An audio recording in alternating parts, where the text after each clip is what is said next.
Combined Automotives, Nirmal and Kurnool. Hi viewers, welcome to top Telugu TV BS talk show.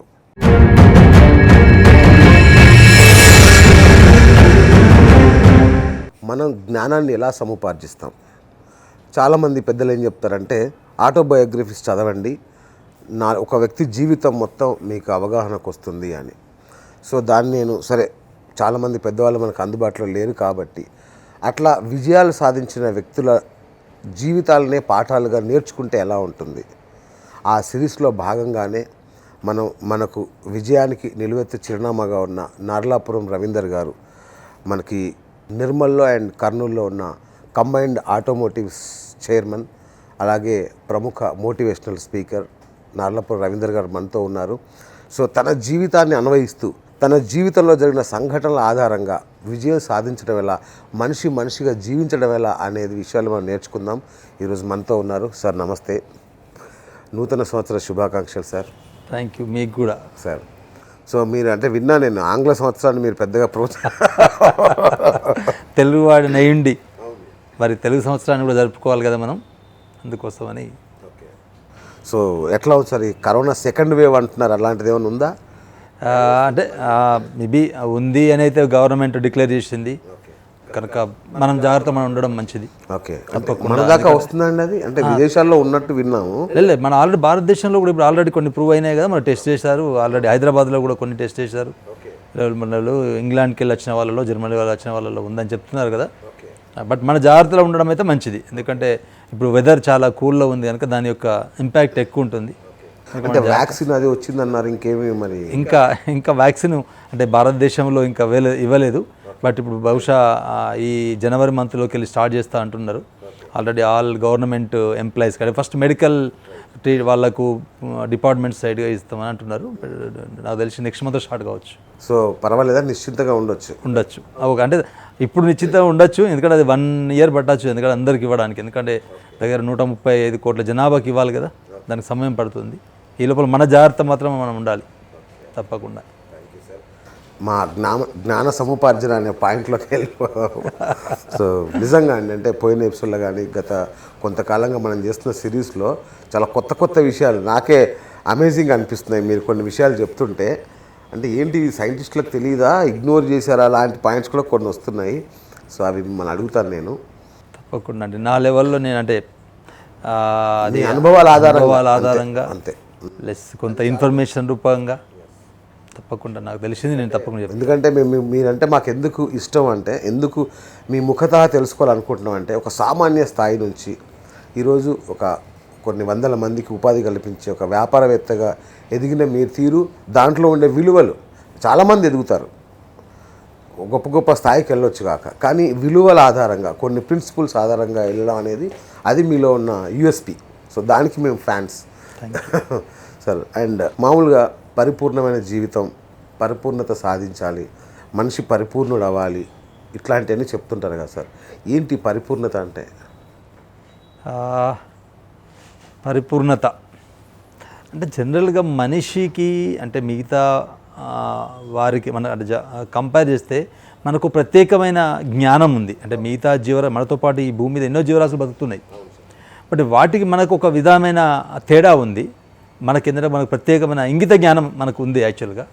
మరి ఇంగిత జ్ఞానంలో ఉన్న మన మనుషులము అంటే ఈ ప్రకృతి పట్ల, ఈ సమాజం పట్ల, ఈ ప్రపంచం పట్ల మనం ఎలా ప్రవర్తిస్తున్నాము అన్న దాన్ని బట్టే మన యొక్క పరిపూర్ణత వస్తుంది.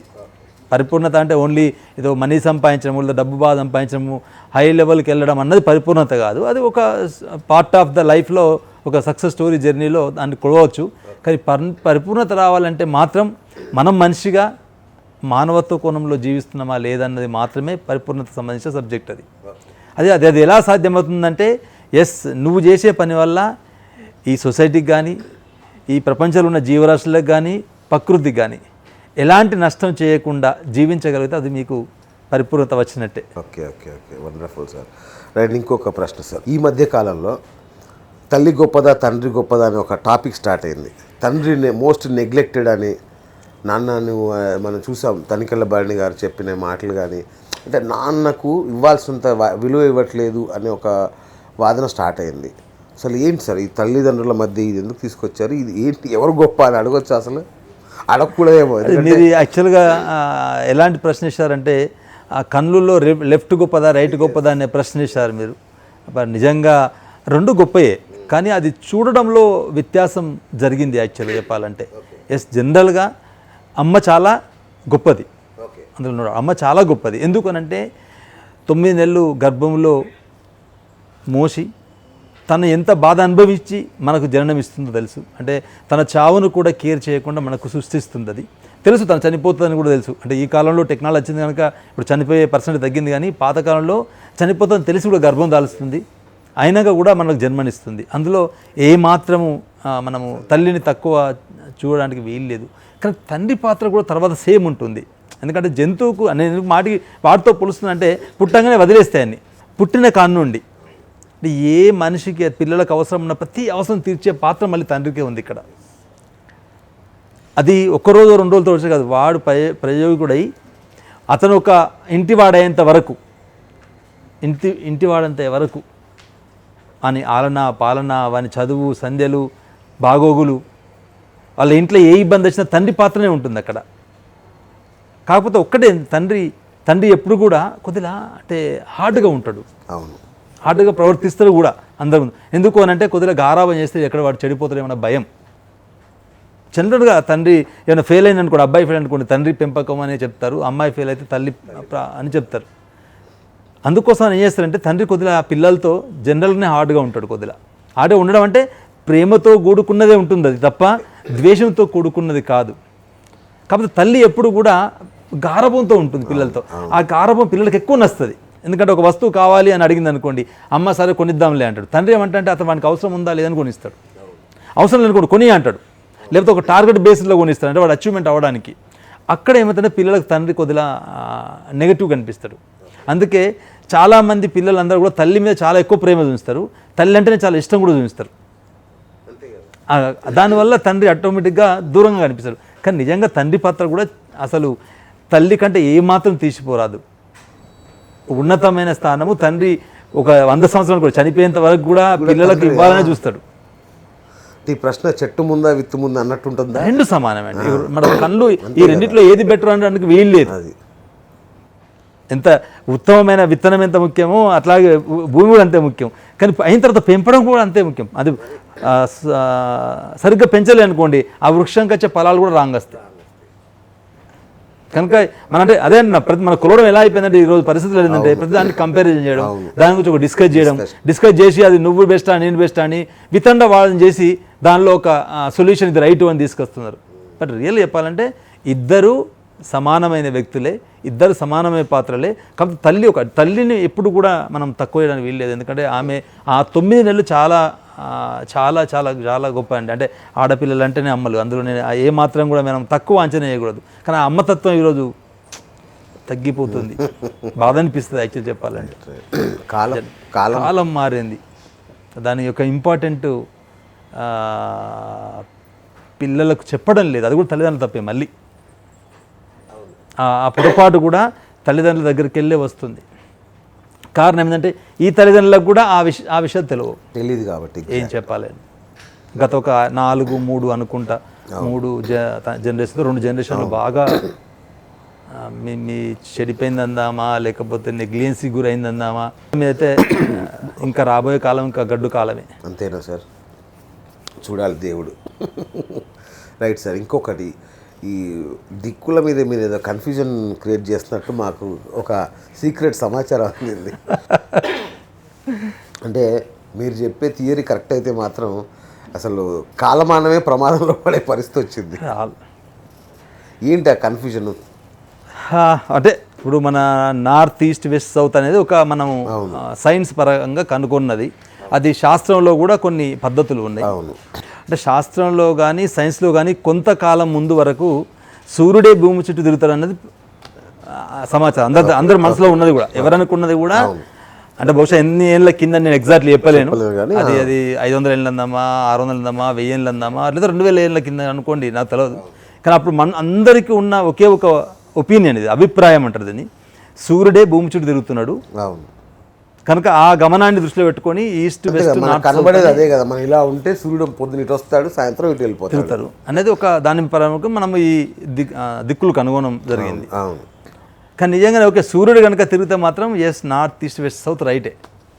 మరి కొన్ని రోజుల తర్వాత ఏమైపోయింది, భూమి తిరుగుతలేదు, భూమి కాదు సారీ సూర్యుడు తిరుగుతలేడు, భూమే తిరుగుతుంది అనేది అందరూ చెప్తున్నది. అందరు నమ్ముతారా? మీరు నమ్ముతారా భూమి తిరుగుతుందంటారా సూర్యుడు తిరుగుతుంటారా? ఏదో పెద్దోళ్ళు చెప్పారు కాబట్టి ఎస్. ఇప్పుడు మీ దృష్టిలో ఏది తిరుగుతుంది? అదే భూమే తిరుగుతుంది. భూమి తిరుగుతుంది, ఇది రైట్ కదా.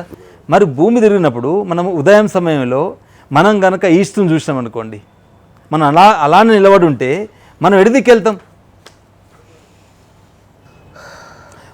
సూర్యుడు తిరుగుతున్నాడు అనుకోండి, మనం యాస్ట్ నిలబడతాం. భూమి తిరిగితే మనం వెనక్కి వెళ్ళిపోతాం. న్యాచురల్ భూమిలో ఒక ప్లేస్లో నిలబడితే అది మనం వెనక్కి వెళ్తాం. మరి అప్పుడు మనం ఎటున్నట్టు?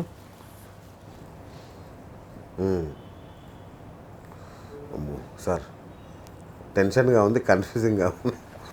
మీరు ఒక బాల్ తీసుకోండి, మీకు ఒక బాల్ తీసుకోండి. ఈ బాల్కి మీరు ఇలా ఇది సన్ లైట్ ఉంది కదా, ఆ లైట్ ఎదురుగా ఇది సన్ అనుకోండి, ఇది తిరగదు, ఫిక్స్ ఉంది. ఈ బాల్ గుండ్రా తిరుగుతుందని మీరే అనుకోండి. బాల్ ఇక్కడ నిలబడరు, ఇది ఈస్ట్. ఈ బాల్ ఇలా తిరిగింది అనుకోండి, మీరు ఎటు వెళ్ళారు? వెనక్కి వెళ్ళాను. మరి ఇప్పుడు అది ఈస్టా వెస్టా? ఎక్కడ ఉన్నారు మీరు? మీరు ఇక్కడ నిలబడి కూడా మరి ఏది ఇష్టం అంటారు మీరు అప్పుడు? అవును, పడమరని ఇష్ట అనాలి. మీరు ఇలా పోయిన తర్వాత నిలబడితే మీరు దేన్ని చూసి అంటే మరి ఆటోమేటిక్గా వెస్ట్కి వెళ్ళినట్టే లెక్క ప్రకారం. వెస్ట్లో నిలబడి ఈస్ట్ ఎప్పుడు అవుతుంది, అప్పుడు అది ఏది ఈస్ట్ అయితే ఇది వెస్ట్ అవుతుంది. అక్కడ నిలబడి కూడా మళ్ళీ మనం అక్కడ నిలబడి దాన్నే అంటాం. అది మరి మారిపోయింది కదా. ఓకే, సైన్స్ ప్రకారంగా ఇప్పుడు శాస్త్రం ప్రకారం కూడా వర్తిస్తుంది. కాకపోతే నేను అనుకుంటా మరి వెనకట ఏమన్నా చెప్పిందేమో నాకు తెలియదు, ఇంకా శాస్త్రంలోకి వెళ్తే ఎక్కడ రాసి పెట్టారో తెలియదు. ఓకే. కానీ ఇప్పుడు అందరూ ఏమనుకుంటారంటే భూమి గుండ్రగా తిరుగుతున్నది కొద్ది కాలం కిందనే అది తెలుసుకున్నారు. కానీ అది ఎప్పుడో కనుగొన్నబట్ట నార్త్ ఈస్ట్ వెస్ట్ సౌత్లు యాక్చువల్గా చెప్పాలంటే. కానీ మనిషి ఉన్న ప్లేస్ మారకుండా చెప్తారు యాక్చువల్గా.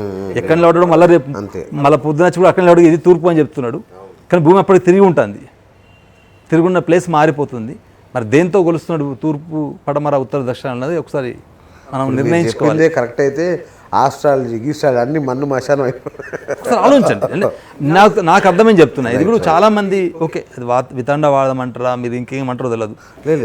నేను ఒక భాషలో మీరే ఇదే నిలబడండి, ఇక్కడ ప్లేస్లో నిలబడరు, మీరు ఇదే బాల్కి తిప్పండి, మీరు ఇక్కడ నిలబడతారు. అప్పుడు మరి అప్పుడు ఇక్కడ ఈస్ట్ అయితే ఇక్కడ ఉంది కదా, సూర్యుడే తిరగలేదు, సూర్యుడు ఉన్నదే ఈస్ట్ అనుకుంటాం మనం.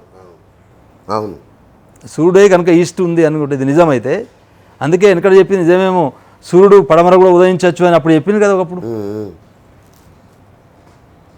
దాన్ని మీరు ఎట్లా చూస్తారన్నది వాళ్ళ అభిప్రాయం. అది నాకు అర్థమైంది నేను చెప్తున్నది. మనమైతే ఉన్న ప్లేసులనే ఉండి పొద్దున నిలబడ్డా, మధ్యాహ్నం నిలబడ్డా, సాయంత్రం నిలబడ్డా, రాత్రి నిలబడ్డా ఒకే దిక్కు నిలబడి ఈస్ట్ అంటున్నాం. అవును, అంతే కదా, మనకు చెప్పింది అంతే. సూర్యుడు మారినాక కూడా ఇష్ట అంటున్నాం, సూర్యుడు మారినాక కూడా ఇష్ట అంటున్నాం కదా. మరి అప్పుడు చెప్పండి, సూర్యుడు మారినాక ఇష్ట ఎట్లా అంటారు దాన్ని? మీరు దేన్ని చూసి ఇష్ట అంటున్నారు?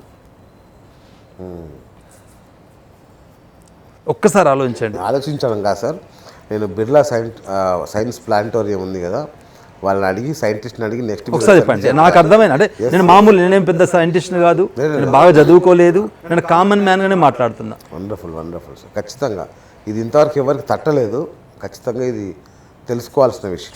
సూర్యుడు ఉన్న సైడే ఈస్ట్ అని అనుకుంటే మనం మరి సూర్యుడు గుండా తిరుగుతున్నాం కదా, మనం సూర్యుడికి అప్పుడు వెళ్తున్నాము. అక్కడ నిలబడి కూడా మళ్ళీ దాన్నే ఈస్ట్ అంటారు మీరు. ఇక్కడ నిలబడి ఈస్ట్ అంటే ఫర్ రైటే. ఒకవేళ సూర్యుడు తిరిగితే మీరు అన్నది రైటే.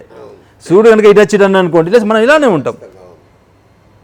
మొదలు చూస్తున్నారు కనుక అంటే నాకు తెలియదు, అంటే నా అంత కరెక్ట్ అని నేను అనుకోవట్లేదు. బట్ ఒక్కసారి క్లారిటీ తీసుకోండి. Thank you sir.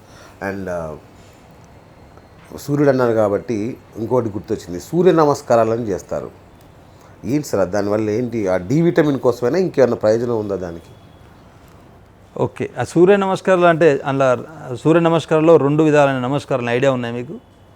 నాకు తెలిసి ఏదో పొద్దున్న లేచి ఎండకు నిలబడాలి. ఒకటేమో స్నానం చేసిన తర్వాత ఉదయాన్నే ఓకే సూర్యుని నమస్కరించే ఒక విధానం. రెండోది యోగాలో ఒక సూర్య నమస్కారం అనే కొన్ని ఎక్సర్సైజ్ ఉన్నాయి. ఈ 2 రకాల దాన్ని కూడా సూర్య నమస్కారాల కిందనే కౌంట్ చేస్తారు. అంటే మార్నింగ్ చేసే సూర్య నమస్కారం యొక్క ఉద్దేశం ఏంటంటే, మనం స్నానం చేసిన తర్వాత అదే తడి బట్టలతో వచ్చి సూర్యునికి నమస్కరిస్తే మన శరీరంలో కొన్ని నీటి బిందువులు ఉంటాయి. ఆ నీటి బిందువులలో సూర్యకిరణాలు పడి అది రిఫ్లెక్షన్ అవుతుంది అనమాట. దాని యొక్క పర్సంటేజ్ ఎక్కువ అవుతుంది, అంటే సూర్యుని కిరణాల కంటే కూడా ఎక్కువ పర్సంటేజ్ అయిపోయి మన బాడీకి వెళ్తుంది. అందుకే సూర్యుని పొద్దున్నే నమస్కరించమంటారు యాక్చువల్గా, అది కూడా స్నానం చేసిన తర్వాతనే. పాతకాలంలో చాలామంది చేసేవాళ్ళు, ఇప్పుడు కూడా కొంతమంది బ్రాహ్మిన్స్ వాళ్ళు చేస్తున్నారు. అంటే ఇప్పుడు ఆ వాగులు లో స్నానం చేయాల్సి వచ్చేది, అప్పుడు ఆ వాగులో ఉన్న వాటర్ కూడా ఒక డిఫరెంట్గా ఉండేది. బట్ అది ఇప్పుడు మెల్లమెల్లగా తగ్గిపోయి మన ఇళ్ళలో చేస్తున్నాము, బాత్రూమ్లలో చేస్తున్నాము కనుక ఆ అవకాశం అపార్ట్మెంట్లోకి అయితే ఛాన్స్ చాలా. మా ఇంటికి అయితే సూర్యుడు ఎప్పుడు చూడం మేము, ఉదయం చూడ సాయంత్రం. ఎందుకంటే డి విటమిన్ అది వన్ ఆఫ్ ద వాస్తవం. డి విటమిన్ అనేది సూర్యుని ద్వారా వస్తుంది, పొద్దున ఎక్కువ ఉంటుంది కనుక అదొక విధమైన నమస్కారం. రెండవ సూర్య నమస్కారం ఏంటంటే యోగాలో చేసే ఎక్సర్సైజ్ 12 భంగిమలు అంటారు కదా, అది కూడా సూర్య నమస్కారమే అంటారు వాటిని కూడా. అది ఫిజికల్ ఫిట్నెస్కి ఒకటి. అది ఉదయాన్నే చేస్తే కూడా మనకు టోటల్ శరీరం మీద కూడా సూర్యకిరణాలు పడతాయి. అది కూడా ఒక రకమైన భంగిమని, అంటే మీన్ ఒక రకమైన ఎక్సర్సైజ్ అనుకోండి. ఇప్పుడు ఈ కాలంలో ఎక్సర్సైజ్ అనుకోండి, అప్పుడు యోగా అన్నారు దాన్ని. బట్ దానివల్ల ఏంటంటే టోటల్ బాడీ అంతా కూడా కిరణాలు పడతాయి. దానివల్ల డి విటమిన్ ఎక్కువ మోతాదులో మనం తీసుకోవచ్చు. శరీరానికి అది ఎక్కువ అవసరం కదా. అది మెయిన్ సూర్య నమస్కారంలో ఉన్న విశిష్టత. Right super. రైట్ సార్, ఇంకా ఈ మధ్య కాలంలో ఈ లైంగిక స్వేచ్ఛ అనేది ఒక టాపిక్ ఇప్పుడు బాగా. ఎందుకు అంటే మేజర్స్ అయితే ఎవరితో అయినా కలవచ్చు అనే చట్టం కూడా తీసుకొచ్చారు ఈ మధ్య. ఇద్దరి పరస్పర అంగీకార యోగ్యం అయితే ఎవరితో అయినా లైంగికంగా కలవచ్చు, అది నేరం కాదు అని. అంటిల్ అన్లెస్ అందులో మనీ ఇన్వాల్వ్ కావద్దు, అమ్ముకోవద్దు, ట్రేడ్ చేయొద్దు అని. మరి ఏంటి, దీన్ని సమర్థిస్తామా? మనం ఎటువైపు వెళ్తున్నాం? ఇది కరెక్టేనా? మీరు చెప్పండి, అది రైట్ అంటారా రాంగ్ అంటారా? నేను యాజ్ ఏ పర్సన్ సొసైటీ గురించి మాట్లాడదాం. మనం సొసైటీ ఏమంటుంది అంటే ఏమో సార్, అంటే ఇది సంక్లిష్టమైన సబ్జెక్ట్ ఇది. వాస్తవమే, కానీ సొసైటీ ఏం మాట్లాడుతుంది దాని విషయంలో? ఇప్పుడు ఎక్కడ మనం వింటాం, మన అలాంటి తీర్పులు వచ్చినాయి కదా, సొసైటీ ఏం మాట్లాడుతుంది? సైలెంట్గా యాక్సెప్ట్ చేసింది సొసైటీ, ఏం మాట్లాడట్లేదు. ఇదేదో బాగుంది అనుకుంటున్నారా? మరి ఎందుకు వచ్చింది ఇవన్నీ? ఎప్పుడు వచ్చింది ఇవంతా? ఈ లైంగిక స్వేచ్ఛ మనుషులకే వచ్చిందా, మిగతా వాటికి కూడా వచ్చిందా? మిగతా వాటికి మొదటి నుంచి ఉంది. అది యాక్చువల్గా అందులో చాలా లాజిక్ ఉందండి. అది ఇప్పుడు అంతా మర్చిపోయినాం. ఎంతసేపు మనం ఏంటంటే ఈ కాలంలో ఉన్న సబ్జెక్టుల గురించి మనం ఇవన్నీ మాట్లాడుతున్నాం. కానీ పాత అంటే కొన్ని లక్షల కిందికి పోతే మనిషి కూడా అలానే ఉన్నవాడు. కొన్ని వేల సంవత్సరాల కిందకి వెళ్తూ ఉంటే మీరు మనిషి కూడా జంతువులానే ఉన్నాడు కదా. అప్పుడు లేదు, ఇప్పుడు ఎందుకు వచ్చింది సమస్య? అప్పుడు లేదు కదా సమస్య, ఇప్పుడు ఎందుకు వచ్చింది? ఈ ప్రశ్నలు ఇప్పుడు ఎందుకు వచ్చినాయి? ఇవన్నీ సమస్యలు ఎందుకు వచ్చినాయి? ఇప్పుడు కోట్లలో ఎందుకు పోయి ఇలాంటి తీర్పు ఇవ్వాల్సి వచ్చింది? మనిషికి ఎందుకు వచ్చింది? మిగతా జీవరాశులకు ఎందుకు రాలే? జీవరాశులు కొన్ని లక్షల ఏళ్ళ కింద జీవించి ఉన్నాయి, ఇప్పుడు జీవించి ఉన్నాయి. వాటికి ఇలాంటి వాదన లేదు, ఇలాంటి రూల్స్ అండ్ రెగ్యులేషన్ లేవు. బట్ అవి ఒక్క పని చేస్తున్నాయండి. చాలామందికి ఇప్పుడు అందరూ మర్చిపోయినారు. ఏం పని చేస్తున్నాయి సార్? అది ఓన్లీ సంతాన ఉత్పత్తి కోసం మాత్రమే కలుస్తాయి. ఓకే, అరే మనిషి అదే పని మీద ఉంటాడు. సంతానం అనేది ఒక చిన్న పార్ట్ మనిషికి. అంటే మిగతా ఏ జీవరాశులను చూడండి మీరు, ఆ పర్టికులర్ టైంలో సంతాన ఉత్పత్తి కోసం మాత్రమే కలుస్తాయి. మిగతా టైంలో పక్కకున్న వాటికి ఫీలింగ్ ఉండదు. ఏమంటారు? అవునారా కదా? ఎక్కడ మీరు అబ్జర్వ్ చేశారు అట్లా? 100%. మరి మనిషికి ఇలా ఎందుకు అయ్యాడు ఒకసారి ఆలోచించండి మీరు.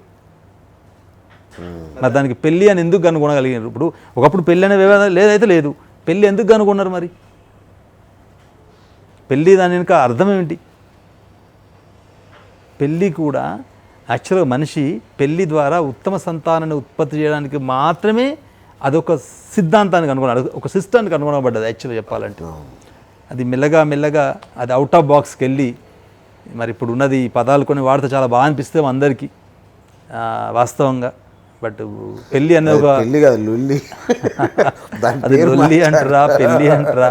అంటే రియల్ చెప్పండి, అందులో ఆనందం ఉందని చాలామంది తెలియదు. అంటే ఎంతసేపు మనం ఏం కోరుకున్నా అంటే మనిషికి జంతువుకి అదే తేడా కదా. మరి అదే యాక్చువల్గా ఎందుకు మనకి పెళ్లి వ్యవస్థ స్టార్ట్ అయింది? కొన్ని ఒక వేల కింది సంవత్సరాలు స్టార్ట్ అయింది. బట్ యాక్చువల్ దాని ఉద్దేశం కూడా ఏంటంటే ఉత్తమ సంతానాన్ని ఉత్పత్తి చేయడానికి. ఉత్తమ సంతానం ఉత్పత్తి చేయాలంటే మన శరీరం కూడా కణాలతో కూడుకున్న శరీరాలు.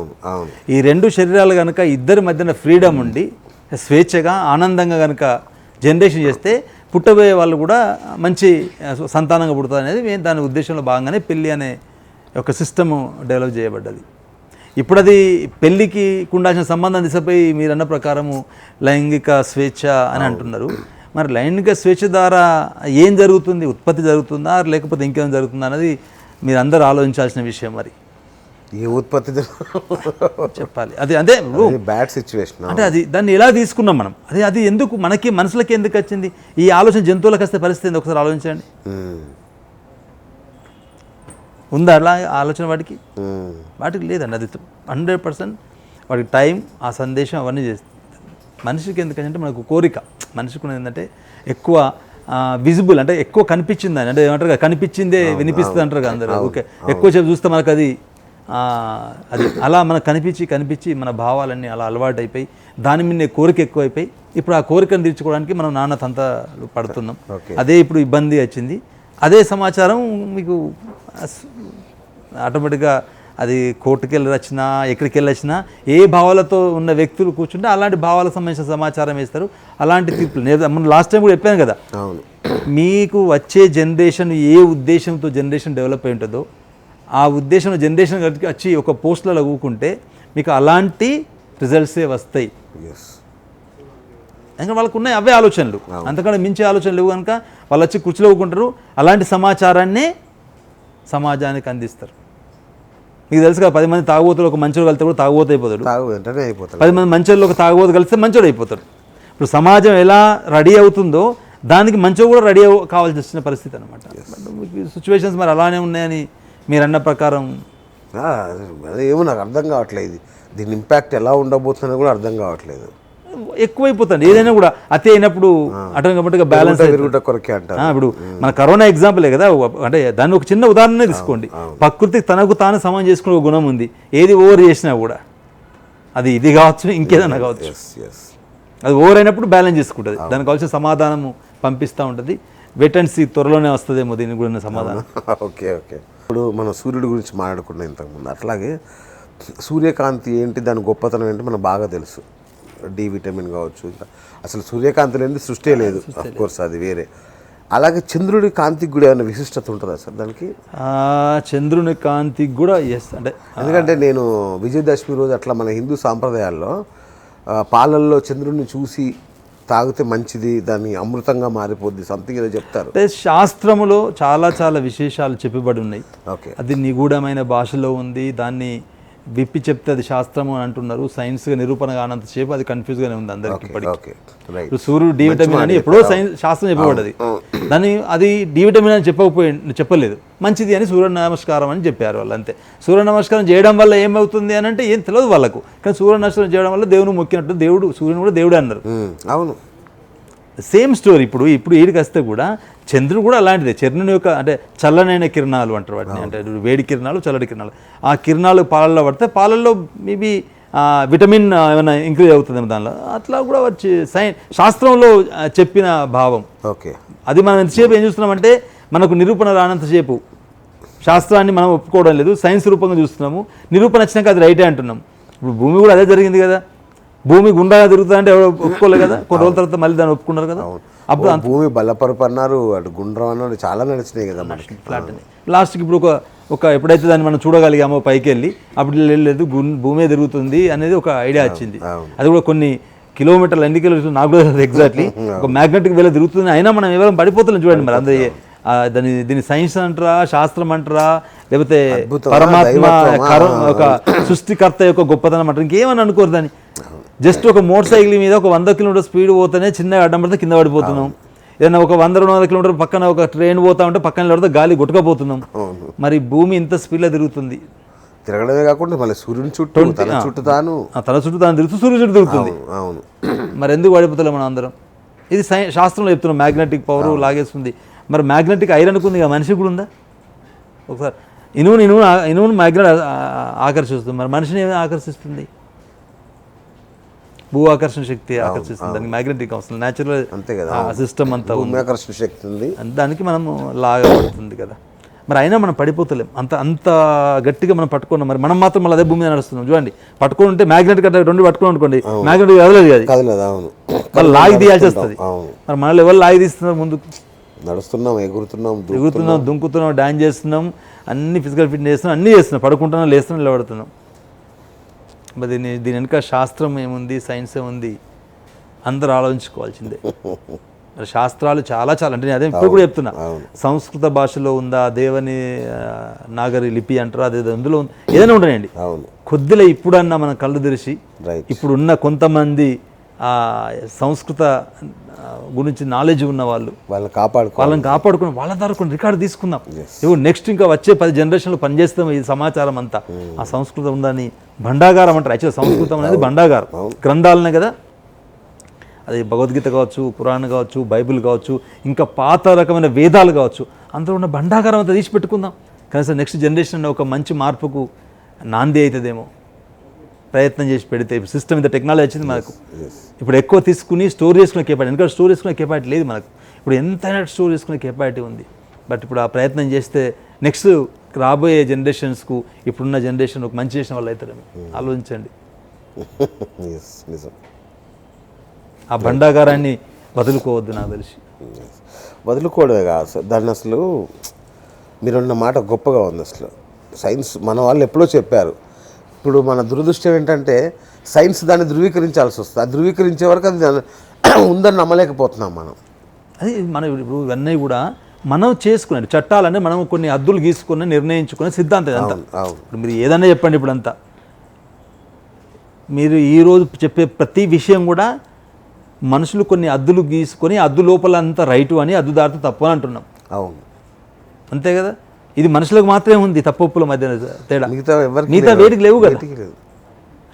మనం కొన్ని హద్దులు గీసుకొని జీవిస్తున్నాము కనుక ఆ హద్దులలో మనకు నిజము అబద్ధం తెలియట్లేదు. మనకు కంఫర్ట్ ఉంటేనేమో రైటు అని, మనకు అన్కంఫర్ట్ ఉన్నంత రాంగు అనేది ఇప్పుడు సిస్టమ్. అంతే కదా. అదే తప్పుల మధ్య జరుగుతున్న స్టోరీ కదా. వెరీ సింపుల్ అంతే. ఇప్పుడు ఏదైనా కానీ మన బార్డర్లో ఉన్నది రైటు, పక్కన బార్డర్లో ఉంటే రాంగ్. అందుకని వాంది మనదే కదా.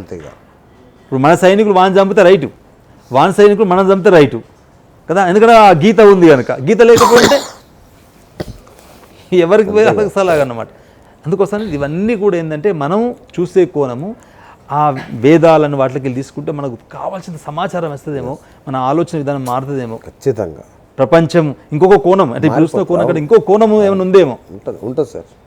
ఎందుకంటే ఆ కాలంలో వాళ్ళు మనకు చాలా ఇప్పుడు కళ్ళు మూసుకుని కూర్చొని కొన్ని ఏళ్ళు తపస్సు చేసి వాళ్ళు ప్రపంచానికి కాదు సృష్టికి మూలమైన విషయాలు చెప్పగలిగారంటే వాళ్ళకి ఏదో దివ్య దృష్టి అన్నట్టు. ఇప్పుడు మనకు దాన్ని ఏమంటారు, బైనాక్లరా పొడుగుతా చూసి దాన్ని ఏమంటారు, దాన్ని బట్టి చూసి ఎక్కడో చూస్తున్నాము. వాళ్ళు కళ్ళు మూసుకుని అదే చూసారు. అంటే దీని లోపల అది ఉన్నట్టేగా, అంటే మన అందరికీ ఆ శక్తి ఉన్నట్టే కదా.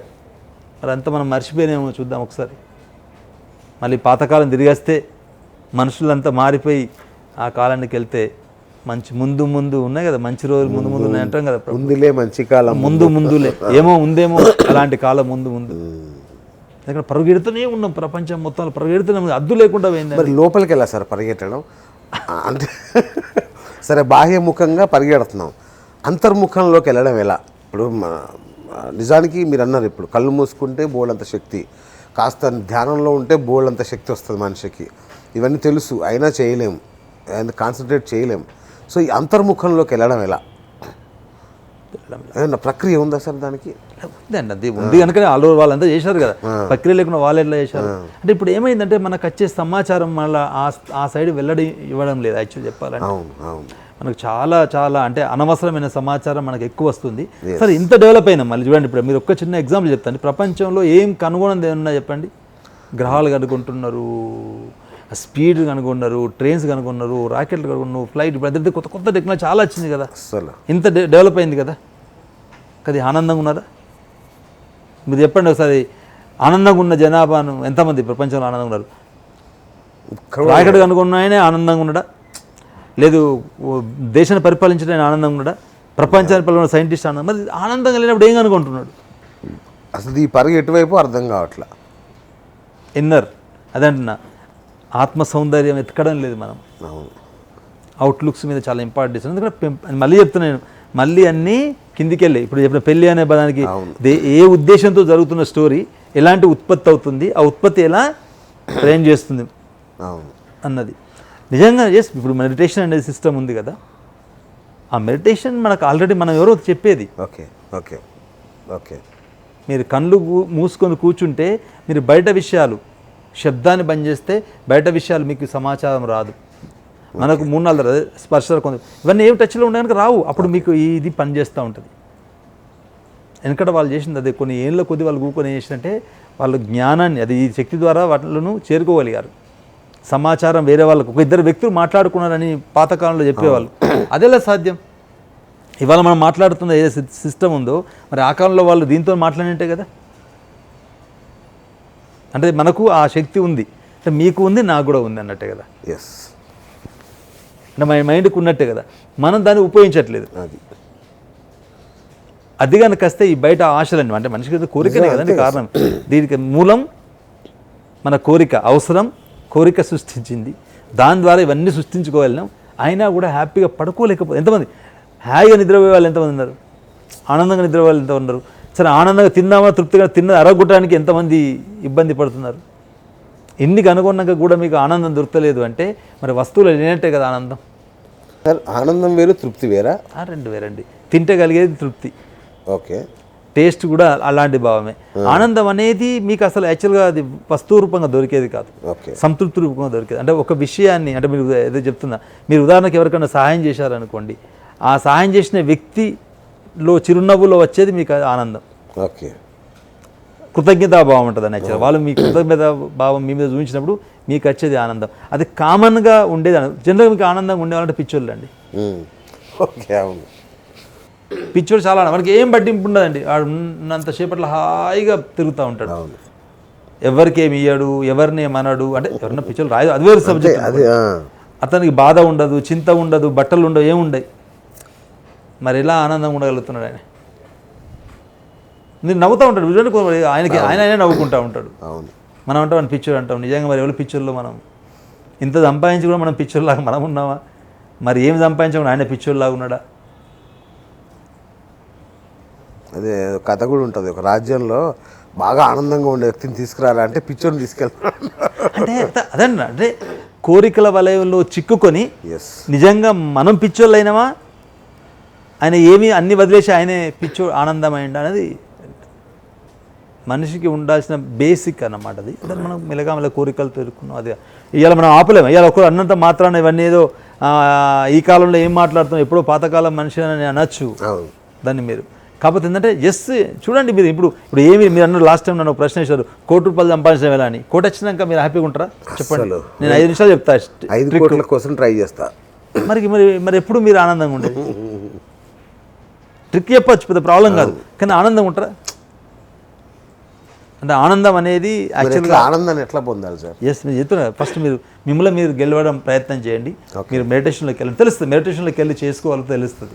లాంగ్ రన్లో, షార్ట్ టర్మ్లో వచ్చేది కాదు అది. అది ఎక్స్పీరియన్స్తో చేసుకుంటారు. లేకపోతే పిచ్చికి వెళ్ళాలి. సో వస్తువుల ద్వారా ఆనందం ఫస్ట్ మన అవసరాన్ని తెలుస్తుంది. ఓకే, ఇప్పుడు సోఫా ఉందనుకోండి, ఇది కంఫర్ట్ అంటారు, దీన్ని కంఫర్ట్ జోన్. కొంత బల్ల ఎత్తే మనకి ఇబ్బందికరంగా ఉండేది. ఇవన్నీ కంఫర్ట్ ఐటమ్స్ అంటారు. అంటే కొంత కంఫర్ట్ వరకు బాగుంది, కంఫర్ట్ దాంట్లో లావిష్ లగ్జరీ వచ్చిందో అవన్నీ కొద్దిగా హద్దులు మీరిపోయినాయి. దాన్ని మనం ఇప్పుడు అంటే అన్నంత మాత్రాన్ని ఏదో మారిపోతుంది అనకపోతే ఏమైనా అయితే అని కాదు. కానీ వాస్తవంగా జరగబోయే పరిణామం ఏంటంటే ఫ్యూచర్ అన్లిమిటెడ్ ఇన్ఫర్మేషన్ వస్తూ ఉంటుంది, అన్లిమిటెడ్ ఇబ్బందిలో పడుతూ ఉంటారు. అది బహుశా ఏదో ఒక చెప్తున్నా, భూమి మళ్ళీ తిరగాల్సింది. అంటే ఒక సైకిల్ తిరిగితే ఏమైనా మార్పు వస్తుంది చూడాలి. అందుకే ఎందుకంటే చెప్పారు కదా, 4 వేదాలు, 4 యుగాలు అని. యుగాలలో ఉన్న యుగానికి మార్పు క్యారెక్టర్స్ ఉన్నట్టుగా రేపు మళ్ళీ ఈ కలియుగం అయిపోయి ఇంకో కొత్త యుగం వచ్చినప్పుడు మళ్ళీ మంచి రోజులు వస్తాయి. సత్యయుగం అనేది అంటున్నారు కదా, అది వస్తుందేమో తెలియదు. వస్తే మారుతా అంటే నో డౌట్ అందులో అండి. ఏదైనా కూడా ఒక సైకిల్ తిరుగుతూ ఉంటుంది. అది ఆ పైకి వచ్చినప్పుడు ఒక విధంగా ఉంటే కిందికి పోయినప్పుడు కుదిరినట్టుగా అతి ఎక్కువైనప్పుడు బ్యాలెన్స్ చేస్తాం, బ్యాలెన్స్ అయిపోతుంది. ఇంతకుముందు మీరు మాటల్లో ఒకరు సైనికులు ఒకరిని చంపుకుంటే అన్నారు. నాకు ఒక బేసిక్ ఎప్పటి నుంచి ఒక డౌట్ సార్. ఇప్పుడు మన దేశం ఉంది, ఈ దేశం అనేది ఒక సరిహద్దులు పెట్టుకున్నాం మనం. దీంట్లో ఎవరి మీద ఎవరు సైనికులు ఉండరు, దాడులు చేయరు, ఒకరినొకరు ఆక్రమించుకోరు, బ్రహ్మాండంగా ఉంటున్నాం. దీని ఏదో ప్రపంచానికి చేయొచ్చు కదా. ఎంతమంది సైన్యం, దేశానికి సైన్యం, 20 లక్షల సైన్యం, 30 లక్షల ట్యాంకులు, యుద్ధాలు. మనిషిలో ఇదేం దరిద్రం సార్? ఇన్ని వేల లక్షల కోట్ల రూపాయలని పాకిస్తాన్ లాంటి పేద దేశాలు కూడా వాళ్ళ జీడిపిలో సగం ఆదాయాన్ని తీసుకెళ్ళి సైన్యం మీద పెడతారు. ఎవరిని కాపాడడానికి, ఎవరిని కాపాడడానికి? మనిషికి జంతువు నుంచో, పులి నుంచో, సింహం నుంచో ప్రమాదం ఉండొచ్చు, వాటినేమో తీసుకెళ్ళి బోన్లలో పెడుతున్నాం మనం. మనల్ని మనిషి నుంచి మనిషి రక్షించుకోవడానికి ఇన్ని లక్షల కోట్ల ఒక్కసారి ఇవన్నీ ప్రపంచ సరిహద్దు గీసి ఈ డబ్బునంతరిని సంక్షేమంలోకి ప్రవేశపెట్టండి. ప్రపంచ సరిహద్దు అంటే భూమే కదా, ఇక దానికి మళ్ళీ గీయాల్సిన అవసరం లేదు. అదే అంటున్నా. ఎందుకు సార్ ఈ సైన్యం ఇవన్నీ ఎందుకు అసలు? మరి మీకు నేను ఒక ప్రశ్న ఇస్తాను మళ్ళీ, ఒకసారి మీరు నా సమాధానం చెప్పండి. తప్పకుండా సార్. మనకు ఇల్లు సరిహద్దు అవసరమా? అంటే ఇల్లు అంటే కనీసం ఎండ వాన దానికోసం ఇంత అవసరం లేదు కదా, ఇంత లగ్జరీస్ అవసరం లేదు. అవసరమా? అవసరం లేదు. ఎందుకంటే మామూలుగా గుడిసేసుకొని పడుకున్నా కూడా వెనక పడుకున్నాడుగా మనుషులు వెనక. మరి ఇంత లావిష్ ఖర్చులు ఎందుకు వస్తున్నాయి మనిషికి చెప్పండి? ఇప్పుడు గుడిసెలు కూడా పడుకున్నాడు మనుషులు వెనక పథకాలు మళ్ళీ అండి ఎందుకు వచ్చింది అంత పెద్ద పెద్ద గోడలు బాంబ్ బ్లాస్ట్ చేయకుండా గోడలు ఎందుకు కట్టుకున్నారు మీరు? అంటే మీకు ప్రజల మీద నమ్మకం లేదా, లేదా మీ మీద మీకు నమ్మకం లేదా? అదే ఎటువైపు వెళ్తున్నామో అర్థం కావట్లేదు అసలు మనిషి. ఇప్పుడు పెద్ద పెద్ద బిల్డింగ్లు కడుతున్నాము, ఆ పెద్ద బిల్డింగ్ల ముందర ఒక నలుగురు సెక్యూరిటీ, ఆ నలుగురు సెక్యూరిటీతో పాటు ఒక కుక్క, మళ్ళీ కుక్క విశ్వాసం ఉండదు, ఈ సెక్యూరిటీ మీద నమ్మకం ఉండదు. మరి ఎందుకు అదంతా? నీకు ఎవరి మీద నమ్మకం లేదు?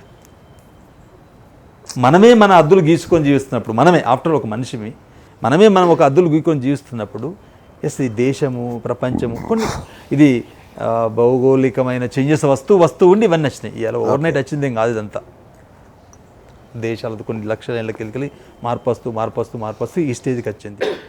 నాది అనే ఒక భావం రావడం వల్ల ఎప్పుడైనా మీరు చూసుకోండి, నాది అనేది లేకపోతే దానికి అర్థం ఉండదు. మనిషికి నాది అనే అద్దు ఎప్పటికెళ్ళో వచ్చింది. అది అట్లా దేశపరమైన అద్దు అనుకోవచ్చు, రాష్ట్రపరమైన అద్దు అనుకోవచ్చు, మీరు ఇంకా ఊరుపరమైన అద్దు అనుకోవచ్చు. ఊరికి ఒక పొలిమేర అద్దు పెట్టారు, జిల్లాకు ఒక అద్దు పెట్టారు, ఇట్లా దేశం పట్ల అద్దు ఉంది. మనకున్న ప్రాబ్లం ఏంటంటే రెండు దేశాలలో ఆ దేశపుడు ఈ జాగాను ఆక్రమించుకోవాలని, ఈ దేశం ఆ జాగాను మనం కూడా చూస్తున్నాం కదా. ఇప్పుడు మధ్యన భూములు ఆక్రమించుకోవాలి చూస్తున్నాము, ఆస్తులు ఆక్రమించుకోవాలి. అదే అండి, సియాచిన్ లాంటి ప్లేస్లో ఏమీ ఉండదు, దానికోసం లక్షల కోట్లు ఖర్చు పెట్టడం. మన సరిహద్దును మనం కాపాడుకోవడం అనేది ఒక డిఫరెంట్, అది ఒక రకమైన సబ్జెక్ట్. దానికోసము అక్కడ మనం ఉన్నాం కనుక ఇక్కడ మనం సేఫ్ ఉన్నాం. మనం మంచిగా సార్ నేనేమంటున్నా అంటే అసలు ఊరికే అనుకుందాం సార్, భారతదేశం వరకు లోపల ఇంటర్నల్గా ఏం లేవుగా, ఒకరి నుంచి ఒకరిని కాపాడుకోవాల్సిన అవసరం లేదు. హద్దులు ఉండొచ్చు, హద్దులు సరిహద్దులు ఉన్నాయి. హద్దులు కాదు, ఇక్కడ కూడా పోలీసులు ఆ పని చేస్తారు. ఇప్పుడు చిన్న వ్యవస్థలు ఉన్నాయి, కానీ ఈ ఆర్మీ లాంటి వ్యవస్థల్ని ఊరికే మనం కాపలా కోసం అని చెప్పి అంతమందిని, కొన్ని వేల లక్షల మందిని చేయడం అవసరమా? మరి లేకపోతే వాళ్ళు పక్కోడు మనలో ఇప్పుడు మనకున్న పరిస్థితి రాకుండా ఎట్లా అంటున్నా నేను. ఈ విశ్వమానవ కళ్యాణం అనేది సాధ్యం కాదా? ఉత్తమం అని చెప్పి ఇంతకు చెప్తే కదా, ఉత్తమమైన సంతానం ఉత్పత్తి అయితే అందరి బుద్ధులు చక్కగా ఉంటాయి, ఇలాంటి ప్రాబ్లం రాదు. సృష్టించబడ్డాయి మన ఆలోచనలే కదండి ఇవన్నీ. ఇప్పుడు మీరు ఏది కనుగొన్నా ఆలోచనకి వెళ్ళొచ్చిందే కనుగొనబడ్డది. అవును, అది హద్దు కావచ్చు, యుద్ధం కావచ్చు, వ్యక్తుల భావనలు కావచ్చు, ప్రవర్తనలు ఇవన్నీ కూడా ఆలోచనలే కదా ఇవన్నీ. అది ఇది కూడా అంతే కదా, ఆలోచనలకి వెళ్ళొచ్చిందే హద్దు. ఆ హద్దు మీరినప్పుడు యుద్ధం వస్తుంది. అది అవతలోడు మీరినా ఇతరులు మీరినా యుద్ధంగా తీసుకెళ్తుంది అది పరిస్థితి. అదే జరుగుతుంది కదా, దానికి తప్పదు. ఇప్పుడు మీరు మీ ఇల్లుకి ఎట్లయితే కాపలా పెట్టుకోలేదు అనుకోర్రి, మిమ్మల్ని దూషిస్తారు. మరి దేశానికి కాపలా పెట్టుకోండి, దేశం కూడా దూషిస్తారు. రేపు పొద్దున వచ్చి వాళ్ళు, ఇప్పుడు బ్రిటిష్ వాళ్ళు వచ్చారు కదా, వ్యాపారంగా వచ్చి మనలో ఏం చేసిపోయారు, దోసుకపోయినా లేదా?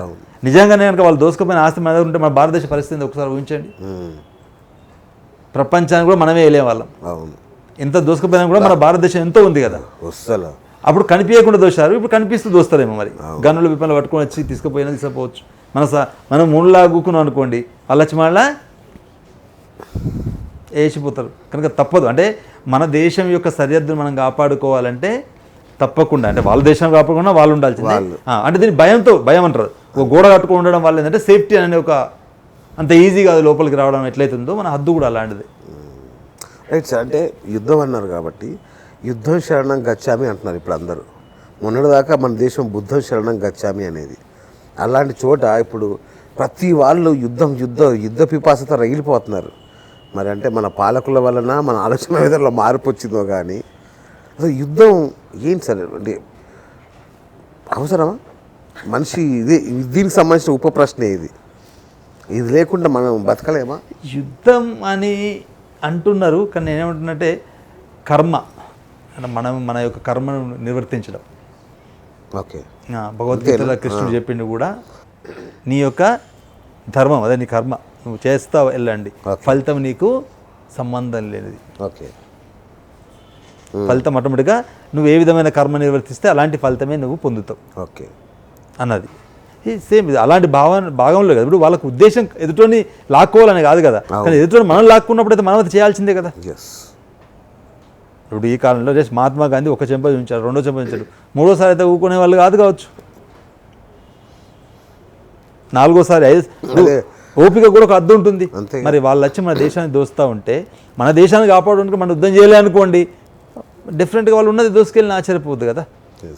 కనుక అంటే అదే అంటున్నా, అంటే నిన్ను నువ్వు నిలువరించుకోవడానికి నువ్వు యుద్ధం చేయడం తప్పు కాదు. అంటే మన భాగం కావచ్చు, మన స్వతంత్రం కావచ్చు, మన హక్కు కావచ్చు, మనది మనం కాపాడుకోలేనప్పుడు మనం శాతగాని వాళ్ళమే కదా. మరి అలాంటప్పుడు మనం కాపాడుకోలేకపోతే మరి వాళ్ళు మళ్ళీ బానిసలు చేయొచ్చు. అందుకోసమని యుద్ధం అందుకోసమని మనం అది యుద్ధం అది మనం అంటే అదే అంటున్నా, అంటే ఎలాంటి స్థితి తీసుకొచ్చి పెట్టాము దాని మీదే జరుగుతుంది. ఇప్పుడు మనం జంతువులలో కూడా చూస్తామండి, అది మామూలుగా అది ఏమనదు, దాన్ని ఏమనంటే అది కరుస్తుంది, దాని దూరకష్టం అది దాని సేఫ్టీ చూసుకోవాలి కదా. అందుకని మన దేశం కూడా అది వర్తిస్తుంది. మనం లేకపోతే భారతదేశం అదే కదా. ఇప్పుడు భారతదేశం టిల్ ప్రపంచంలో ఏ దేశం మీద మనం యుద్ధం ప్రకటించలేదు కదా. అంటే మనం నిజంగా మరి అదైతే చాలా గొప్ప విషయం కదా మన దేశాన్ని. అట్లా అంటే మనం ఎవరి జోలికి వెళ్ళలేదు ఇంతవరకు. మనల్ని ఎంతోమంది ఎన్నిధిలో దూసుకుపోయినా కూడా వేరే దేశం సంపద మనకు కావాలని ఎప్పుడు అనుకోలేదు. అవును. కానీ అది కూడా అతి మంచిది కాదు. సార్ ఇంకొకటి, మరి ఇది ఎలాంటి ప్రశ్న నాకు తెలియదు కానీ ఊర్లలో మనం చూస్తాం పిండ ప్రదానం చేసేటప్పుడు, అంటే పితృకర్మలు అవి నిర్వహించేటప్పుడు కాకులు వచ్చి వాళ్ళే తినేంత వరకు ఆత్మ అక్కడే ఉంటుందన్న సంథింగ్. కాకి ఏదో చాలా మన శాస్త్రాల్లో చాలా విశేషమైన ప్రాధాన్యం కల్పించినట్టు అనిపిస్తుంది నాకు. మిగతా టైంలో కాకిని అసలు పట్టించుకోం మనం. ఏంటి ఆ పిండ ప్రదానం కాకి ఎందుకు రావాలి, కాకికున్న ఏంటి ఇంపార్టెన్స్? అంటే వేరే విషయంలో కూడా మన కాకిని పట్టించుకుంటాం యాక్చువల్ చెప్పాలి. ఓకే. అంటే మీరు అంటే ఏమనుకో, కాకి అంటే జనరల్గా అది ఒక పక్షే కదా. ఇంకోటి కాకి మనం లీస్ట్ ప్రయారిటీ ఇస్తాం ఉన్న వాటిల్లో కుడదాము. అదే అది కాకి కోకిల అనే అది కూడా తీసుకొస్తాం, అంటే కంపేర్ చేస్తే కోకిల ది బెస్ట్ అని ఇది వరస్ట్ అనే లాగా కూడా చూస్తాం మనం. మరి అలాంటిది కాకి అంత ఇంపార్టెన్స్ ఎందుకు ఇస్తాం మనం? ఇంకా చాలా ఉన్నాయి, చుట్టాలు వస్తారు కాకి అరుస్తే అని. ఇంత అంటే ఇప్పుడు దాన్ని బహుశా తక్కువ చూస్తున్నారు. సమాచారం లేనప్పటి విషయం నేను చెప్తాను. అంటే ఇప్పుడు చాలా సమాచారం సాధనాలు వచ్చినాయి.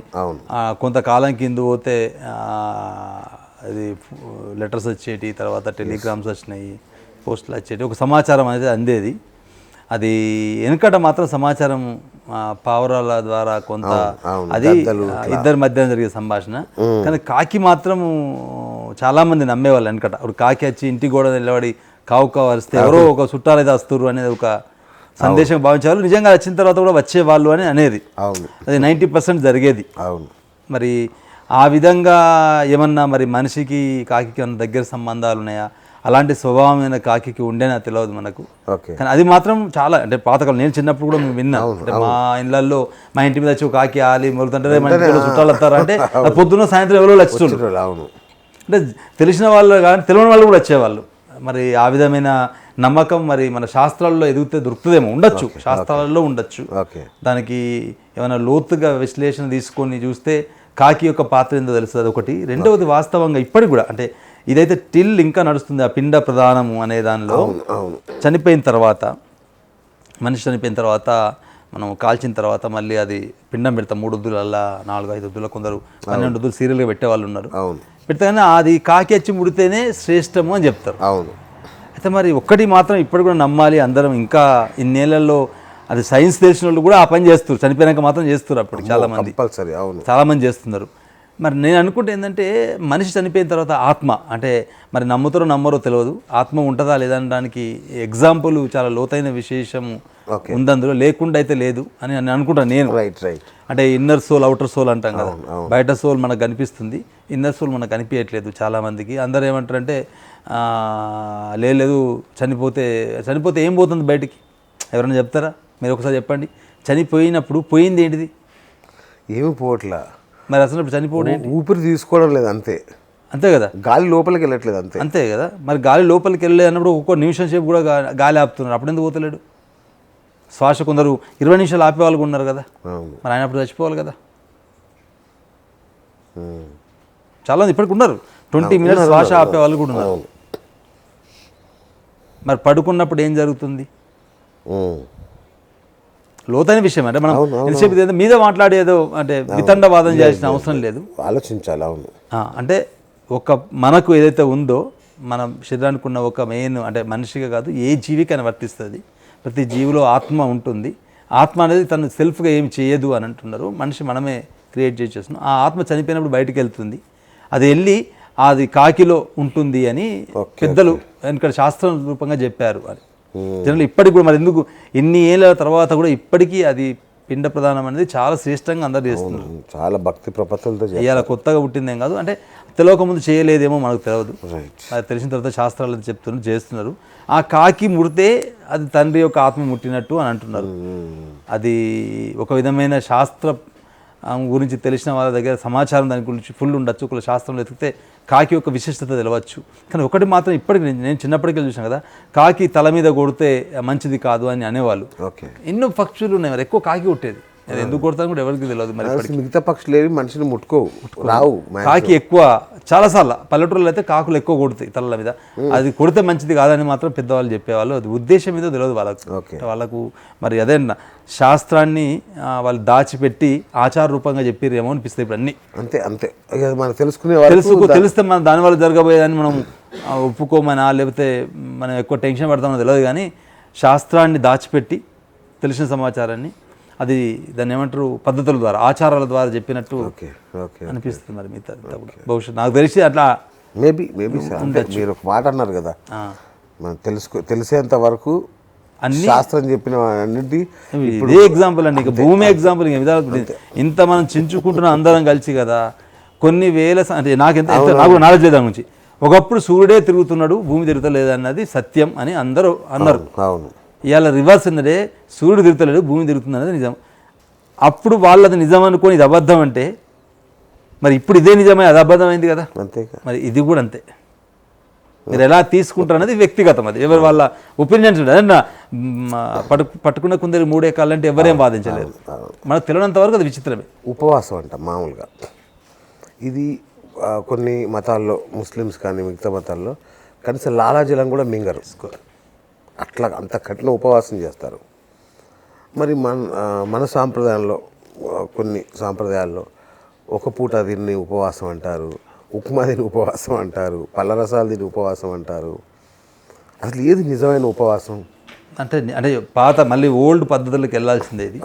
ఉపవాసం అంటే యాక్చువల్గా ఒక రోజు మొత్తము ఏమీ తినకుండా ఏమీ తాగకుండా ఉండేదాన్ని ఉపవాసం అన్నారు. ఎందుకు అని అంటే మన శరీరం యొక్క తత్వం లోపల ఉన్న ఆహారాన్ని కంప్లీట్ శుద్ధి చేసుకోవడానికి. రెండవది మన సిస్టమ్స్ అండి. ఇప్పుడు ఎంటీ స్టమక్ ఉన్నప్పుడు మనం యాక్చువల్ మన సిస్టమ్ అంతా వర్క్ చేయకుండా ఉంటుంది. రీఛార్జ్ అంటారు అది. యాక్చువల్ మనం కూడా ఒకరోజు హాలిడే ఇస్తాం కదా మిషన్లకు. ఎందుకు హాలిడే ఇస్తారు? అది కూడా కాస్త సర్వీస్. మీరు ఎవ్రీ 15 days హాలిడే అంటారు, లేకపోతే ఎవ్రీ 1 month హాలిడే అంటారు, లేకపోతే కొందరు వీక్లీ వన్స్ హాలిడే అంటారు. ఎందుకు? మళ్ళీ ఆయిల్ గీల్ వేసినట్లు బోల్ట్ అన్ని సర్వీసింగ్ చేస్తాం, మనం చేస్తాం కదా. ఇది ఇన్ని గంటలకు సర్వీసింగ్ అంటున్నాం, అన్ని గంటలకు సర్వీసింగ్ అంటున్నాం. ఎందుకు? ఏమవుతుంది అక్కడ? రోజు బాడీకి సర్వీస్ చేస్తారు. ఎందుకు చేస్తారు? చేయకపోతే ఏమవుతుంది? యానిమల్ చేస్తలే కదా, మనిషి ఎందుకు చేస్తుంది? మరి మనిషి బాడీని ఇష్టం వచ్చినట్టు వాడేస్తారు. అరే 2 రకాలు, ఇష్టం ఉన్నది తింటాడు, దాని ప్రభావం శరీరం మీద వస్తుంది. అది ఇష్టం ఉన్నట్టుగా అంటే నేను ఎగ్జాంపుల్ చెప్తున్నా ఇది. అవును, ఉపవాసం అనేది యాక్చువల్గా ఏంటంటే ఎంటీ స్టమక్తో ఉన్నప్పుడు ఉమ్ము కూడా ఎందుకు మిగిలినదంటే ఉమ్ములో కూడా యాక్చువల్గా మన జీర్ణ ప్రక్రియకు సంబంధించిన లాలాజలం ఉత్పత్తి అవుతుంది. ఎంటీ స్టమక్లో ఉన్నప్పుడు అది యాసిడ్ లాగా పనిచేస్తుంది. పేగులకు నష్టం జరిగే అవకాశం ఉంది కూడా ఉమ్ము కూడా మింగద్దు అనేది ఉద్దేశం. అక్కడ ఇన్ని రకాల రసాయనాలు ఉత్పత్తి అయితే కడుపులో, లాలాజలం కూడా అలాంటిది ఒక రసమే. అవును, అక్కడ ఎంటీ స్టమక్తో ఉన్నప్పుడు ఆ రసాన్ని కూడా తీసుకోవద్దు అనేది అక్కడ ఉద్దేశం. ఇప్పుడు ఉపవాసాలు అర్థం మారిందిలేండి. అన్నం తినకపోతే ఉపవాసం, 3 దోశలు, 10 ఇడ్లీలు, సాయంత్రం ఒక 4 బజ్జీలు తినేది ఉపవాసం అంటున్నారు. ఉపవాసం అంటే ఏమీ తీసుకోకుండా 24 గంటలు, అంటే ఇవాళ సాయంత్రము అంటే రేపు సాయంత్రం వరకు, ఇవాళ మార్నింగ్ అంటే రేపు మార్నింగ్ వరకు ఎలాంటి ఆహారం తీసుకోకుండా 24 గంటలు, దాన్ని ఉపవాసం అంటారు. అది ఎక్కువ వెనకట తిథి ప్రకారం పెట్టేవాళ్ళు. అంటే తిథి అది కూడా ఆచారంగానే పెట్టుంటారు, ఎందుకంటే వీళ్ళకి గుర్తుండాలి కదా. ఇప్పుడైతే పేర్లు ఆదివారం సోమవారం వచ్చి కానీ పాతకాలంలో మరి అవి ఉన్నాయో లేవో తెలియదు, డిఫరెంట్ పేర్లలో ఉండొచ్చు. ఆ పర్టికులర్ డే అంటే ఒక అమావాస్యకో పున్నానికో అలాంటి సిద్ధాంతం పెట్టారు. అంటే ఆ డే ఆటోమేటిక్గా అందరికీ ఆ రోజు తెలుస్తుంది కనుక ఆ డే రాగానే తినద్దు అని. బాగుంది. అది కూడా మన సైన్స్లో అంటే మళ్ళీ ఇప్పుడు శాస్త్రము సైన్స్ రెండు పక్క పక్కన ఉంటాయి, రెండు వేరువేరుగా అన్నీ ఒకటే. కాకపోతే అంటే అందులో భాగంగానే మన శరీరం యొక్క అవయవాల యొక్క రెస్ట్ అనుకుంటారా మీరు, ఇంకేమని అనుకోండి దానికి, మళ్ళీ దాని పరిభాషలు ఇంకేమైనా ఉండొచ్చు. బట్ దాని యొక్క ఉద్దేశం ఏంటంటే మన శరీరం యొక్క తత్వం సరిగ్గా ఉండడానికి కోసం తీసుకున్న నిర్ణయం అది. అంటే వెనకాల శాస్త్రాల రూపంగా చెప్పబడి ఉన్నది. Beautiful sir, right. ఇంకొకటి సార్, ఇప్పుడు మనకి చార్మినార్ అంటాం, లేదంటే కుతుబ్ మీరాన్ అంటాము, ఇట్లా చాలా కట్టడాలు ఉంటాయి. అంటే అన్ని దేశాల్లో గ్రీకు మైథాలజీ అంటే పిరమిడ్స్ కావచ్చు, ఇట్లాంటివి ఏది చూసినా కూడా అద్భుతమైన నిర్మాణాన్ని అప్పట్లోనే జరిగాయి. ఒక 100 ఏళ్ల క్రితం వరకే జరిగాయి, 200 ఏళ్ల క్రితం వరకే జరిగాయి. ఆ తర్వాత ఏది ఒక్కటి కూడా చేయట్లేదు మన వాళ్ళు. ఇప్పటికీ మన వాళ్ళే కదా, ఎవరు చేయట్లా. ఏంటి మార్పు అంటే వాటిని మనం ఇప్పటికీ అమేజింగ్గా చెప్పుకుంటాం, వావ్ అంటాం. మరి ఇప్పుడు ఎందుకు చేయట్లేదు అలాంటివి? అంటే ముందు తరాలకి మనం ఓన్లీ ఈ 4 గోడలైనా మనం ఇచ్చేది, ఈ బ్రిడ్జీలు, రైళ్ళు, ట్రైన్లు, ఈ లొల్లి తప్ప. అంటే అప్పుడు బహుశా నేను అనుకుంటే అది కూడా అంటే శాస్త్రములో కానివ్వండి, సైన్స్లో కానివ్వండి, అంటే పాతకాలం అంటే నాకు తెలిసినంత వరకు చెప్తున్నది ఇది. అంటే ఫుల్ నా దగ్గర కూడా ఫుల్ నాలెడ్జ్ లేదు, ఐడియా కూడా లేదు. ఎందుకంటే 7 వింతలు అనుకునేవి కూడా అప్పుడు చేసినాయి, ఇప్పుడు ఏం లేవు మళ్ళీ వింతలు. అంటే అప్పుడు బహుశా అంటే ఆ కాలంలో కూడా చేయబడ్డ తెలుసుకోబడ్డ సైన్స్కు అంటే శాస్త్రానికి అనుసంధానంగానే కట్టుంటారేమో అనిపిస్తుంది పాతయి అన్నీ కూడా. ఓకే, శాస్త్రంలో ఇప్పుడు గుళ్ళు ఉన్నాయనుకోండి, గుళ్ళల్లో ఏముంది, ఒకప్పుడు గుళ్ళల్లో ఏముండే పాతకాలంలో వెళ్తే, మరి అందులో చాలామంది ఇప్పుడు శాస్త్రం రూపంగా దాగబడి ఉన్న మంత్రాలు అనుకోండి, ఇవన్నీ అనుకోండి, ఉచ్చారణ అనుకోండి, లేకపోతే ఏమన్నా తీసుకోండి మీరంతా, అవన్నీ ఏ విధంగా నిర్మించబడ్డారు అప్పుడు ఆ కాలం అంటే? గుళ్ళు అనేవి అప్పటి ఆధునిక సాంకేతికతకి పరాకాష్ట. ఈ రోజుకి ఛేదించలేకపోతున్నారు చాలా విషయాలు. అంత పెద్ద గుళ్ళు ఎలా కట్టారు అంత ఒకే విధంగా ప్రపంచం అంటే భారతదేశం అంటే ఇప్పుడు మనం చూసిన భారతదేశం కాదండి, మన ఈ వియత్నాం ఎక్కడెక్కడో కంట్రీలో కూడా ఇక్కడ ఉన్న మన రాముడికి సంబంధించిన ఇప్పుడు దొరుకుతున్నాయని చెప్తున్నారు కదా, ఆఫ్ఘనిస్తాన్ కజకిస్తాన్లలో కూడా దొరుకుతున్నాయి అంటున్నారు కదా. అంటే అక్కడ దాకా మన సాంప్రదాయం ఉన్నట్టే కదా. మరి అక్కడ ఎలా విగ్రహాలు ఇక్కడికి అక్కడికి సమాచారం అప్పుడు ఎట్లా ఇప్పుడంటే అన్ని టెక్నాలజీ వచ్చింది, తెలియకుండానే అక్కడ కూడా గుళ్ళు కట్టారు, ఇక్కడ కూడా గుళ్ళు కట్టారు, విగ్రహాలు చేశారు. ఆ మూర్తి ఒకే రంగా ఎలా ఉండన్నారు, ఎలాంటి సమాచారం వాళ్ళకు తెలిసి ఉండొచ్చు, ఏ విధంగా తెలిసి ఉండొచ్చు. అవును, మరి ఆ టెక్నాలజీ అప్పుడు వాళ్ళు ఎట్లా ఉపయోగించారు, మరి వాళ్ళ దగ్గర ఏం టూల్స్ వాడి ఉంటారు. ఇప్పుడు మనం ఇంత టెక్నాలజీ వచ్చిన టూల్స్ వచ్చినా కూడా మనం అంత పెద్ద గుళ్ళు కట్టాలంటే మనతో కావట్లేదు, అంత పెద్ద స్టోన్ తీసుకెళ్ళాలంటే అది ఒక, మనం చూసాం కదా మన బుద్ధుని విగ్రహం తెస్తున్నప్పుడు మధ్యాహ్నం ఒక ట్రక్లో కింద పడిపోయింది, అది మునిగిపోయింది, నీళ్ళలో మునిగిపోయింది. మనం కూడా చేయలేకపోయాం కదా. మరి అప్పుడు ఈ గోల్కొండ ఫోర్ట్ ఎట్లా కట్టాడు అనుకుంటారు? గోల్కొండ ఏంటి సార్, ఏది అయినా ఒక ఎగ్జాంపుల్ అంటే మీరు అజంతా ఎల్లోరా అనుకోండి, గుహలు ఉన్నాయి కదా అవన్నీ, అవన్నీ ఎలా కట్టారు? సైన్స్ అండి, అంటే శాస్త్రాన్ని సైన్స్ను కూడా మనకు తెలిసి ఒక సమాచారం అందించే సాధనంగా, అంటే ఇప్పుడంటే అక్షర జ్ఞానం ఉంది, రికార్డ్ చేయబడ్డదని అనుకుంటాను నేనైతే. అవును, అంతే కదా. అలాంటిది ఆ కాలం యొక్క భావనలు, ఆ కాలం యొక్క ఆలోచనలు ఈ తరానికి అందించడానికి వాటిని ఒక టూల్గా వాడి ఉండేమో అనుకుంటాను నేనైతే. అదొక ఆస్పెక్ట్ అయితే సార్, దాంట్లో ఉన్న ఉత్కృష్టత అద్భుతం అనేది. ఇప్పుడు ఒక పికాసో పెయింటింగ్స్ తీసుకోండి, ఒక గుళ్ళల్లో కింద నుంచి పేపర్ పెడితే బయట కిందికి వచ్చేస్తాం, అన్ని స్తంభాలన్నీ వేలాడుతుంటాయి. స్తంభాలు ఇక్కడ ఇక్కడ మన ఆంధ్రప్రదేశ్లో ఉన్నాయి, ఇక్కడ ఉంది సార్, అది వేలాడుతుంటాయి. తుప్పు పట్టని స్తంభం మన దగ్గరే ఉంది, ఇనుప స్తంభం. ఈరోజు అసలు అలాంటిది ఎలా సాధ్యమైందో కూడా మనకి ఇంకా ఇప్పటికీ అర్థం కావాలి. తుప్పు పట్టని ఇనుపు ఇప్పటికీ కనిపెట్టలేకపోయారు మన వాళ్ళు. అవును, నిజంగా అమేజింగ్ సార్. అయితే ఈ లెక్కన మరి రాజుల పాలన గొప్పదంటారా, మన ఇప్పటి ప్రజాస్వామ్యం గొప్పదా? ఎందుకంటున్నానండి సార్, అప్పుడే రిలాక్స్డ్గా ఉన్నారేమో అనిపిస్తుంది జనం కానీ ప్రభుత్వం కానీ. ఆ సుస్థిరత వలన ఏమో కళలు కానీ అన్నీ అప్పుడే అభివృద్ధి చెందాయి. ఇప్పుడు భరతనాట్యం లాంటి ఇప్పుడు స్వార్థం లేదేమో అండి మనసులో కదా. మనిషికి అంటే రాజు అనేటోడు ఒక్కడే ఉండే, బహుశా ఉంటే వాడొక్కడు స్వార్థపోడేమో. అంతే అంతే, ఇక గొడవ లేదు. ఇప్పుడు అందరు ఇంకొకరికి ఆలోచన వచ్చేది కాదు. ఇప్పుడు అందరు రాజులు లేరు కనుక అందరు స్వార్థపడలేదేమో. అంటే మంచి రాజులు లేరు, మంచి రాజులు చాలామంది ఉన్నారండి. వాళ్ళు ఎప్పుడు కూడా ప్రజా శ్రేయస్సు కోరే పరిపాలించారు అని మనం అనుకుంటాం. రాజు అండి కిరీటాలు వేసుకుని అట్లేం లేదు, వాళ్ళకు కూడా చాలా నరకం ఉంటుంది. అంటే ఆ కుర్చీలో కూర్చున్న వాళ్ళకి ఏమి సంతోషం ఉంటుంది అనుకోకూడదు. ఇప్పుడు మనం డబ్బును చూసి సంతోషం అనుకుంటున్నాం కానీ లేదు, వాళ్ళకున్న నరకం వాళ్ళకు ఉంది.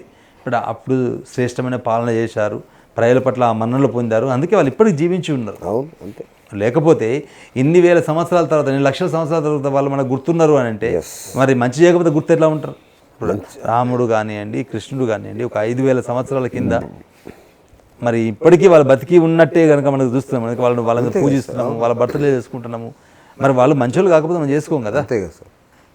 వాళ్ళు అంటే వాళ్ళు సమాజం పట్ల వాళ్ళు మంచిగా చేశారు కనుక మనకు గుర్తుంది. ఇంకోటి వాళ్ళు చేసిన మరి చూడండి, మన ఇప్పుడు 5,500 సంవత్సరాల కింద ద్వారం కట్టిండట. అవును. ఎలా కట్టింటారు? అది నా భూతో నా భవిష్యత్తు అంటున్నారు.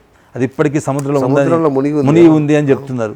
ఇప్పటికి కొన్ని మొన్న ఈ మధ్యన వీడియోలు కూడా తీసుకొచ్చారు సముద్రంలో మునిగినది. మరి అప్పుడే అలా కట్టారంటే అప్పుడు కూడా మరి సైన్స్ అందామా శాస్త్రం అందామా? మయసభలైనా అప్పటివే. ఇప్పుడు ఏం లేవు సార్. అదే నాకు ఆశ్చర్యంగా ఉంది. మన వాళ్ళకి టైం లేదా కట్టడానికి? ఇట్లా అద్భుతాలు ఏమి చేయట్లేదు. మన అవసరానికి మాత్రమే చేస్తున్నామండి, సమాచారం అందించడం చేయలేదు. అప్పుడంతా సమాచారంలోనే భాగంగా. ఇప్పుడు పుస్తకాల్లో సమాచారం వచ్చింది, ఇప్పుడు మొబైల్లో సమాచారం వచ్చింది, సిస్టంలో సమాచారం వస్తుంది. అప్పుడు అంటే వాళ్ళు కొన్ని కనుగొనబడ్డ సిద్ధాంతాలను అది వస్తురూపంగా చూపించేవాళ్ళు. అంటే మనకు ఇక్కడ చేరవేయడానికి ఏమి సాధన లేవు కనుక బహుశా గుళ్ళ ద్వారానో లేకపోతే ఏంటంటే విగ్రహాల ద్వారానో మనకు కొంత సమాచారం అందించారని అనుకుంటాను నేను. నాకు తెలిసి అది అంతవరకు రైటా రాంగ్ అనేది కూడా ఇప్పుడు అది బల్లగుద్దైతే కాదు, కానీ ఏదో ఒక సమాచారం మనకి ఇవ్వడానికి సనాతన ధర్మం కింద తీసుకొని ఏమైనా తీసుకోండి ఆ ఉద్దేశంతోనే వాళ్ళు అప్పుడు వాళ్ళకు తెలిసిన విద్య అదే. మళ్ళీ వాళ్ళకి ఇప్పుడు అక్షర విద్య లేదు, వాళ్ళకి తెలిసిన విద్య పెయింటింగ్ అండ్ అది దాన్నే వాళ్ళు మనకు అందించిండ్రేమో. దాన్ని మరి మనం ముందుకు తీసుకెళ్ళి దాన్ని ఉపయోగించుకొని మనం గొప్పగా ఆలోచించాలి. అది ఇంకో విధంగా ఆలోచిస్తున్నాం మనం, ఎందుకంటే అది వ్యాపారం అయిపోయింది. మరి చూడండి, విచిత్రం అనిపిస్తుంది అండి. భారతదేశంలో విగ్రహాలకు ఉన్న డిమాండ్ ప్రపంచంలో ఏ దేశంలో ఉన్న విగ్రహాలకు అని మనకు అర్థం కాలేదా? మరి విదేశీయులకు అర్థమైందా? అదే సార్, పాత సినిమాలు ఎన్ని చూసుకున్నా కూడా ఇక్కడి నుంచి విగ్రహాలు దొంగిలించుకుపోవడం, మనం పట్టుబడడం, తీసుకురావడం ఇప్పుడు కూడా దొరుకుతుంది. జనరల్గా సినిమాల కామన్ ఇప్పుడు కూడా దొరుకుతుంది. అప్పుడు పంచలోక విగ్రహాలు దొంగతనం చేసిన వాళ్ళని అంటున్నారు. ఇలా ఏం జరుగుతుంది? మరి మనకు అర్థం కాలేదా? అది వాళ్ళకు అర్థమైందా? అంత రేట్లు ఇచ్చి దొంగతనంగా తీసుకుపోవాల్సినంత ఏముంది అందులో? అంటే భారతదేశంలో ఉన్న వాళ్లకు వాటి గురించి తెలియక, విశిష్టత తెలియక మనం ఏమన్నా వదులుకున్నామా? లేదా ప్రపంచంలో మిగతా కంట్రీస్ వాళ్ళకు మన భారతదేశంలో ఉన్న సంస్కృతి సాంప్రదాయాల విలువలు తెలిసి వాళ్ళు మన దగ్గరికి వెళ్ళి తీసుకెళ్ళి అక్కడ వాళ్ళు వాటి విధంగా డెవలప్ చేసుకుంటున్నారా? ఇప్పటికీ అర్థం కావట్లేదు సార్. అవును, అది ఒక లోతైన విషయము, విశ్లేషించుకోవాల్సిందే. మనకు మనం అదే గ్రంథాలు ఎదకాల్సిందే. ఇంకొకటి సార్, ఇట్లానే ఇప్పుడు మన భారతదేశం ప్రపంచానికి అందించిన అద్భుతమైన విద్యలు, వాస్తు, అట్లాగే జ్యోతిష్యం. కానీ ఈ రెండు నమ్మాలా వద్దని ఎవ్రీడే అనుకుంటాం, మళ్ళీ వెళ్ళి చేయి జాపుతూనే ఉంటాం. అట్లాగే మన ఆయన వస్తే వెంటనే వెళ్ళి సరే ఇది ఓకేనా వాస్తు. మా ఆవిడ రోజు బీరువా కాసేపు అటు పెడుతుంటుంది, ఇటు పెడుతుంటుంది. ఏంటంటే ఇవాళ ఒక ఆయన చదివాను, వీడియో చూశాను, అందుకే అటు మార్చా అంటది. ఏంటి సార్ ఇవి నమ్మొచ్చా? ఇవన్నీ ఒరిజినల్ అయినా? మీరు నమ్ముతారా? అందుకే ఈ టెన్షన్ నాకుంది. ఈ బయలమల నేను ఉన్నాను ఇప్పుడు, అందుకే మిమ్మల్ని అడుగుతున్నా.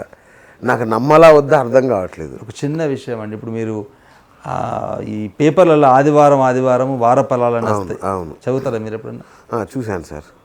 తులారాశి, మిథున రాశి అని రాస్తారు కదా, దాన్ని నమ్ముతారా మీరు? అంటే నమ్మనేం లేదు సార్, చూస్తాం. వాళ్ళ పడికట్టు పదాలు 4 ఉంటాయి. మీకు ఈ వారం కొంచెం ఆరోగ్య భంగం కలగొచ్చు అంటాడు. మనకు కొంచెం తలనొప్పి లేసిన చెప్పాడు, కరెక్టే ఆరోగ్య భంగం అన్నాడు కదా అనుకుంటాం, మనం అన్వయించుకోవడం. శాస్త్రం నాకు తెలిసే ఇవన్నీ కూడా ప్రకృతి సంబంధించిన విశేషాలకు సంబంధించిన శాస్త్రమే అయి ఉంటుంది. ఓకే, అంటే ఒక వాతావరణ చేంజ్ వల్ల జరగబోయే పరిణామాలను దృష్టిలో పెట్టుకొని తీసుకొన్నబడ్డ శాస్త్రం. ఓకే, ఇప్పుడు మీరు శాస్త్రము కూడా ఒక విధమైన సైన్సే. అవును. ఇప్పుడు సూర్యకిరణాలు ఇంట్లో పడితే మంచిది. ఎందుకు మంచిది? First of all D vitamin, రెండవది క్రిములు చచ్చిపోతాయి. ఇదంతా ఒక సైన్స్లో భాగం, ఒప్పుకుంటారు 100%. ఇంకోటి గాలి వాటం, అంటే మన ఎయిర్ ఫ్లో ఎలా అని బట్టి దాన్ని బట్టి విండోస్ పెట్టుకోవడం అని, కిచెన్ ఎట్లా ఉండాలని, నైరుతికి ఉండాలని, ఇదంతా కూడా మన చుట్టుపక్కల ఉన్న వాతావరణానికి అనుకూలంగా లేకపోతే మన ఎయిర్ ఫ్లోకి అనుకూలంగా డిసిషన్ తీసుకోబడ్డ సిద్ధాంతం అది. ఇప్పుడు దాన్ని చెప్తున్నా ఆచారము అనేది ఎందుకు వచ్చింది అనడానికి ఏంటంటే దాన్ని శాస్త్రంగా అంటే కొంతమంది తెలిసిన వాళ్ళు చెప్తారు. ఇప్పుడు టీచర్ అని పెట్టుకున్నామండి, ఏబీసీలు వచ్చిన వాళ్ళు సబ్జెక్ట్ వచ్చిన వాళ్ళు చెప్తున్నారు, రాని వాళ్ళు స్టూడెంట్ అవుతున్నాడు, నేర్చుకుంటున్నాడు, కొన్ని రోజుల తర్వాత అతనే వాళ్ళ టీచర్గా అవుతున్నాడు. అవును. అంటే ఈ శాస్త్రం కూడా బహుశా దానిలోకి వెళ్ళిందేమో, వాళ్ళకు ఎక్కువ తెలుసు కనుక వాళ్ళు చెప్తున్నారేమో. కానీ అది మంచి కంటే చెడుకు వాడేది ఎక్కువైపోయింది. అంటే నమ్మకం ఎలాంటి స్థితి తీసుకుపోయిందంటే, నువ్వు ఎలాంటి స్థితి తీసుకెళ్ళారంటే ఏంది, మీరు ఈ విత్తులు వంచండి మీకు మంచి జరుగుతుంది, ఈ కొబ్బరికాయ కొట్టండి మీకు మంచి జరుగుతుంది, అలాంటి స్టేజ్ తీసుకెళ్లారు. అంటే అది శాస్త్రాన్ని వ్యాపారం రూపంగా షిఫ్ట్ చేశారు. ఇప్పుడు అది వ్యాపారం అయితే పెద్ద వ్యాపారం, పెద్ద వ్యాపారం సార్. నేను మొన్ననే ఒక ఫ్రెండ్తో అన్నాను, వాడు 9-10 సంవత్సరాలు ఎంబీబీఎస్ చేసి నానా కష్టాలు పడి క్లినిక్ పెట్టుకొని డాక్టర్ అని ఎంబీబీఎస్ అని ఎఫ్ఆర్సిఎస్ లండన్ అని పెట్టినా సరే మనం వాడికి 100 నుంచి 200 ఇవ్వడానికి గింజుకుంటాం డాక్టర్ దగ్గర పోయి వాళ్ళన్నీ టెస్ట్ చేస్తే. అదే ఒక వాస్తుశాస్త్రం దగ్గరకు ఒక ఈ వీళ్ళకి వెళ్తే 1000 నుంచి 10,000, 20,000, 1,00,000 సమర్పించుకొని వస్తాం. నమ్మకాన్ని అమ్ముతున్నాడు అంతే, ఇంకేం లేదు. అంటే మన నమ్మకాన్ని ఆయన అమ్ముతున్నాడు. జ్యోతిష్యం పేరుతో లక్షలు దోపిడీ సార్. నమ్మకం అండి, మనకు నమ్మకం ఉంది కనుక అందరికీ అట్లని చెప్తే నమ్మనోళ్ళకి కూడా పని అవుతుంది అంటే నమ్మనోళ్ళు కూడా అంతకంటే ఎక్కువ డెవలప్ అయిన వాళ్ళు ఉన్నారు. మరి బ్రహ్మాండంగా మన అక్కినేని, ఎన్టీఆర్ వీళ్ళందరినీ తీసుకుంటే మనకు బెస్ట్ ఎగ్జాంపుల్స్ కదా, లివింగ్ ఎగ్జాంపుల్స్. అంటే శాస్త్రం కూడా ఒక విధమైన సైన్సే, అంటే జ్యోతిష్యం కూడా ఒక విధమైన సైన్సే, శాస్త్రమే. దాన్ని మనం ఇప్పుడు వ్యాపారంగా చేసినాం కనుక అది వ్యాపార ధోరణి వెళ్ళిపోతుంది. వ్యాపార ధోరణిలో మీరు అన్నట్టుగా నమ్మకం మనలో ఉన్న ఒక పాజిటివ్ ఎనర్జీని డెవలప్ చేస్తారు అతను. అంతే. ఎస్, మీరు చేయండి అవుతుంది, ఇట్లా నువ్వు చేస్తే అవుతుంది అది. కాకపోతే వాడు వెనక నుంచి నెట్టాలి. ఆ నెట్టే పనికి కొంత పాజిటివ్ థింకింగ్ అంట. అంటే మీకున్న మైండ్ సెటప్ను వాళ్ళు కొద్దిగా చేసి ఇప్పుడు నమ్మచ్చా నమ్మరాదు అంటే అది ఇద్దరికి సమానంగా ఉంటుంది. నమ్మేటోళ్ళకి నమ్మినట్టు ఉంటుంది, నమ్మనోళ్ళకి నమ్మనట్టు ఉంటుంది. అది ఎవరి వాళ్ళ వ్యక్తిగతమైన. ఇప్పుడు అదంటున్నా, మీరు నమ్ముతారా అని నేను ఎందుకు అడిగినా అంటే అది మీ మీద ఉన్న మనస్థితులను బట్టి, మీ ఆలోచనలను బట్టి మీరు డిసైడ్ చేసుకుంటారు. ఇప్పుడు నాకున్న పరిస్థితులను బట్టి నేను డిసిషన్ తీసుకుంటాను. అది మనిషికే ఎందుకు, ఒకసారి మళ్ళీ మాటి చాలా లోతైన మాట్లాడుతుంది, మనిషికే ఉంటుందా జ్యోతిష్యం? అవును, అన్నిటికి ఉండాలిగా. మరి మిగతా జీవరాశులకు ఉందా? మరి వాటికి ఎవరు చెప్తారు సార్? ఆ పిట్టన ఒకటి బురక పిట్ట ఏదో ఉంటుంది కదా సార్, గూడు కట్టుకుంటుంది, ఎంత అందంగా కట్టుకుంటుంది సార్. అసలు ఆ ఇంజనీరింగ్ ముందు ఎవడైనా బలాదూరు అసలు. పక్షి అదే మన పిచ్చుక కదా, పిచ్చుక గూడే. దాన్ని ఇంతవరకు ఎవరు మనకు అసలు అద్భుతం అల్లిక ఇంతవరకు ఎవరికి అర్థం కాలేదు. దానికి ఎవరు ట్రైనింగ్ ఇచ్చారు? ఒక్కోసారి 2 అంతస్తులు కడుతుంది, అందులోనే 2 అంతస్తులు ఉంటాయి, డబ్బాలు ఉంటుంది. ఇట్లా కింద ఒక బుగ్గ, పైన ఒక బుగ్గ, కింద మీద పిల్లలు ఉండొచ్చు. మరి ఆ ఇంజనీరింగ్ సిస్టమ్ ఎంత వర్షం పడ్డా కూడా ఏం కాదు, దానికి అది తడవదు, ఎంత గాలి వచ్చినా అది ఊడిపోదు. మరి ఆ పుల్లలు తీసుకొచ్చి ఆ అల్లడం అనే ఇంజనీరింగ్ ట్రైనింగ్ ఎవరిచ్చారు దానికి? ఇదైతే ఇప్పటికీ ఒక అద్భుతం. అది కూడా మనకు ఉందండి, మనం ఉపయోగించుకుంటలే అంతే. ఓకే, మనం వేరే దానికి వాడుతున్నాం, మన తెలివిని వేరే దానికి వాడుతున్నాం. మన మనిషి కూడా, మన మేధాశక్తి చాలా గొప్పది, అది మనం మిస్యూజ్ చేస్తున్నాము. అంటే మనకు కోరికల వల్ల, ఈ టెంపరీ దొరికే ఆనందం వల్ల మనం దాన్ని ఇంకొక కోణంలో వాడుతున్నాం. ఇవాళ దానివల్ల మనం ఫ్యూచర్లో అదే చెప్తున్నాను, ఇంకో కొన్ని రోజుల తర్వాత అది ఎక్కువ అయిపోతే అది రివర్స్ అయితే తెలియదు. కానీ విరుగుడ కోరిక అంటాం కదా, ఆ సామెతలు ముట్టిగబట్టలేదు. మేబీ చేంజెస్ రావచ్చు, అది ఎంత టైంలో వస్తుంది తెలియదు ఇంతవరకు. లవ్కి సంబంధించి కూడా ఒకటి అడుగుతాను సార్ నేను. అంటే యంగ్ జనరేషన్ కోసం టాపిక్ సార్. ఇప్పుడు ఇంతకుముందు లవ్ ఎట్ ఫస్ట్ సైట్ అనేవాళ్ళు, ఇప్పుడు లవ్ ఎట్ ఫస్ట్ నైట్ అంటున్నారు. అంటే అసలు రూపం, ఆకర్షణ ఇవి చూస్తే లవ్ వచ్చేస్తుంది సార్ ఒక మనిషిని. ఇప్పుడు ఏ సినిమా చూపించినా అదే, అలా చూడగానే ఏమైంది ఈ వేళ అని మొదలు పెట్టేస్తున్నారు అంతే. 4 పూలు రావడం, అమ్మాయి నడుచుకుంటూ రావడం, ప్రేమలో పడిపోవడం. ఇది సాధ్యమా? ఇది నిజమైన ప్రేమ అవుతుందా? రూపంతో అయిపోతుందా? దాన్ని అంటే ప్రేమ అనడానికి వీల్లేదు, అది బహుశా ఆకర్షణే అనుకుంటాను నేనైతే. మనకు పువ్వులు చూడగానే ప్రేమ కలుగుతుందా మీకు? ఏది సార్? ఒక పువ్వులు చూడగానే ప్రేమ కలుగుద్దా? లేదు, ఆకర్షణ. అదే ఒక బర్డ్ చూడగానే చాలా బాగుందంటారు, దాని మీద ప్రేమ కలుగుద్దా? చాలా అడవుల్లో పోతా అంటారు చూడండి, పక్షులు చూడండి ఎంత బాగుందంటాం, దాని మీద ప్రేమ కలుగుద్దా? అది ఆకర్షణ కదా. ఇది కూడా సేమ్ అదే అనుకుంటా. దాని ప్రేమ అని పేరు పెట్టుకున్నాం, మనసులో మధ్య నచ్చినప్పుడు ప్రేమ అన్నాం, మనసులో అక్కడ మిగతా జీవరాశులు అయితే మరి అది ఆకర్షణ ఇది కూడా ఆకర్షణే. మరి దాంతోనే కొట్టుకొస్తున్నారు కదా సార్, దాని పేరుతో ప్రేమ అని, నువ్వు లేకపోతే నేను చచ్చిపోతా అని. అదే అంటున్నా, అంటే వ్యామోహంలో పడిపోవడం వల్ల అవుతుందండి. ఇప్పుడు అది మరి ఎగ్జాంపుల్ మీకు రామాయణంలో సీత కూడా అదే అలాంటి స్థితిగతులు ఏమో తెలియదు. అంటే ఏంటంటే వ్యామోహం మనకు ఎక్కువ అవుతుంది. ఒక వస్తువు మీద వ్యామోహం కావచ్చు, ఒక వ్యక్తి మీద వ్యామోహం కావచ్చు. ఆ వ్యామోహం వల్ల మనం ఏం చేస్తామంటే లేకపోతే నేను జీవించలేను అనేది ఒక వ్యామోహం. అది ప్రతి దానిలో ఉంది, అది ఒక్క దానిలోనే చూడొద్దు మనం అంతా. ప్రతి దానిలో ఆ వ్యామోహం వల్ల ఇవాళ ఏమైపోతే లాస్ట్లో ఇరుక్కొని మనం అది తేల్చుకునే స్థితికి వచ్చాం. అవును. మరి అది చూడాలి మరి ముందు ఈ వ్యామోహము పిచ్చిగా మారుతుందా, పిచ్చి కాస్త మరి సూసైడ్కి వెళ్తుంది కదా ఇప్పుడైతే. అవును. ఆ పిచ్చి ఎక్కువైనప్పుడు ఏమనిపిస్తుంది, నువ్వు లేకపోతే నేను బతకలేను అని సూసైడ్కి వెళ్తున్నాను. అంటే చచ్చిపోతున్నారు సార్, అది నాకు ఇప్పటికీ అర్థం కాల. వాళ్ళకంటే ఒక చిరంజీవి చెప్తాడు ఒక సినిమాలో, నెక్స్ట్ ఐశ్వర్య వచ్చిందో అంటాడు, ఒక పాట ఏం పాట, లవ్ ఫెయిల్ అవగానే ఇంకొక అమ్మాయికి వెళ్ళిపోతాడు. ఇదేంటో వీళ్ళు వెంటనే రైలు పట్టాల మీద దూకడం, కొండలెక్కి దూకడం ఎక్కువ. అంటే బాగా ఇష్టపడం, ఆ ఇష్టం కాస్త పిచ్చికి వెళ్ళిపోవడం వల్ల అది దొరకకపోతే నాకు ఇక జీవితమే లేదు అనే స్టేజ్కి వెళ్ళి, ఎందుకంటే వాళ్ళకి జీవితం విలువ తెలియదండి. ఆ జీవితం విలువ తెలిస్తేనేమో అది మిగతా విషయాలు చెప్పేటి, ఇవన్నీ nothing, everything. Outlook is nothing అండి. అది అంటే బహుశా ఇప్పటికీ మరి ఎంతమందికి అర్థమైందో కానీ అవుట్లుక్ అనేది చాలా ఇంపార్టెంట్ కాదు. ఇన్లుక్ ఉంటే బాగుండేది. ఆ ఇన్లుక్ ఈజ్ అ క్యారెక్టర్. అంత సౌందర్యం అందరు అంటే ఇప్పుడు లాస్ట్కి అదే సక్సెస్ అవుతుంది. మీరు ఎంత డబ్బులున్న వాళ్ళు అయినా చూడండి, అది ఎండ్లో మీకు కనిపించట్లేదు వాళ్ళు. అవును. వాళ్ళు ఎంతోమంది చనిపోతారు, కోటీశ్వర్ల పెద్ద. కానీ అదే ఇన్నర్ సౌందర్యం ఉండాలో చూడండి, వాళ్ళ పేర్లు స్థిరస్థాయిగా నిలబడి ఉంటుంది. అంతే కదా సార్. అవును. మనం ఇప్పుడు తెరీసా కావచ్చు, వీళ్ళందరూ కూడా ఆత్మ సౌందర్యం వీళ్ళందరిది. మహాత్మా గాంధీ తీసుకోండి, భగత్ సింగ్ తీసుకోండి, అబ్దుల్ కలాం తీసుకోండి, సర్దార్ వల్లభాయ్ పటేల్ చూసుకోండి, వీళ్ళందరూ ఇన్నర్ సౌందర్యమే. అంతే. బయట సౌందర్యం వాళ్ళకి ఇంపార్టెంటే కాదు, అస్సలు పట్టించుకోవాలి. వాళ్ళని చూస్తే కూడా ఎవరు అనుకుంటాం కదా. రజనీకాంత్ కూడా కొద్దిగా ఎగ్జాంపుల్, అంటే అతిపెద్ద ఎగ్జాంపుల్. రజనీకాంత్ కావచ్చు, కేసీఆర్ కావచ్చు, వీళ్ళు ఎవరిని తీసుకున్నా అంటే వాళ్ళు అదే ఇన్నర్ సౌందర్యం అనేది చాలా ఇంపార్టెంట్. అది ఉంటే మనిషి ఆటోమేటిక్గా దాన్ని, ఇప్పుడు మనకు కర్మ ఏంటంటే అది దాన్ని వదిలేసి బయట సౌందర్యం మీద ఇంపార్టెంట్ ఇస్తున్నాం కనుక ఇబ్బంది పడుతున్నాం. అంటే రాబోయేది పిచ్చి స్టేజ్కి వెళ్ళిపోతుందేమో చూడాలి. అట్లాగే మన శ్రీనివాస్ రెడ్డి ఒక విచిత్రమైన ప్రశ్న అడిగాడు సార్. నిజరూప దర్శనం గుళ్ళల్లో చేసుకుంటున్నాం కదా, అప్పుడప్పుడు దేవుడికి నిజరూప దర్శనం అనే దేవుడి దర్శనం ఉంటుంది, తొలి ఏకాదశి రోజు చేస్తాం, అదేనా? అట్లా ఉంటుంది కదా. అట్లా మనిషి కూడా నిజరూపంగా బతకడం సాధ్యమేనా, మనిషి నిజరూపంతో బతకగలడా అని అడిగాడు. నాకేం అర్థం కాల మనం అడిగింది. అంటే నిజరూపం అంటే ఏమనుకుంటారు అందరు కలిసి? అంటే ఒకటి అంటారు కదా సార్, మనం ఒక రూమ్లో ఎవరు లేనప్పుడు ఎలా ప్రవర్తిస్తామో, ఒంటరిగా ఉన్నప్పుడు ఎలా ప్రవర్తిస్తామో అదే మన నిజమైన ప్రవర్తన అంటారు. ఇప్పుడు దేవుని నిజరూప దర్శనం అంటే తను ఉన్నట్టుగా ఎలాంటి డెకరేషన్ లేకుండా మనం, అది ఆ దేవుడికి సంబంధించింది. ఓకే. మనిషికి కూడా ఈగోలు, కోపతాపాలు, ప్రేమలు ఇట్లాంటి ఏం లేకుండా, వ్యామోహాలన్నీ లేకుండా ఆయన ఎలా ఉంటే అలా కనబడడం సాధ్యపడుతుందా, బతకగలడా అసలు? మీరు ఎప్పుడైనా నిజరూప దర్శనం చూసారా? అదే ఇన్నర్ క్యారెక్టర్. ఓకే.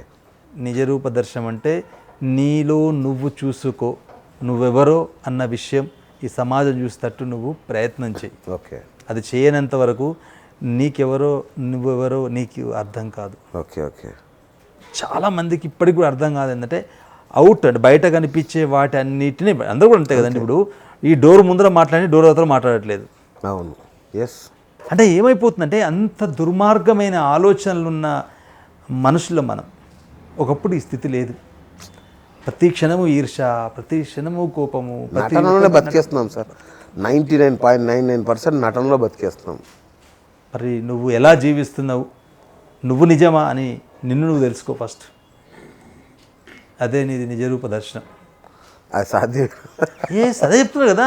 ఎందుకంటే ఋషులు ఇప్పటికీ మాటి వాళ్ళేం తీసుకున్నంటే వాళ్ళు ఆ పనే చేశారు.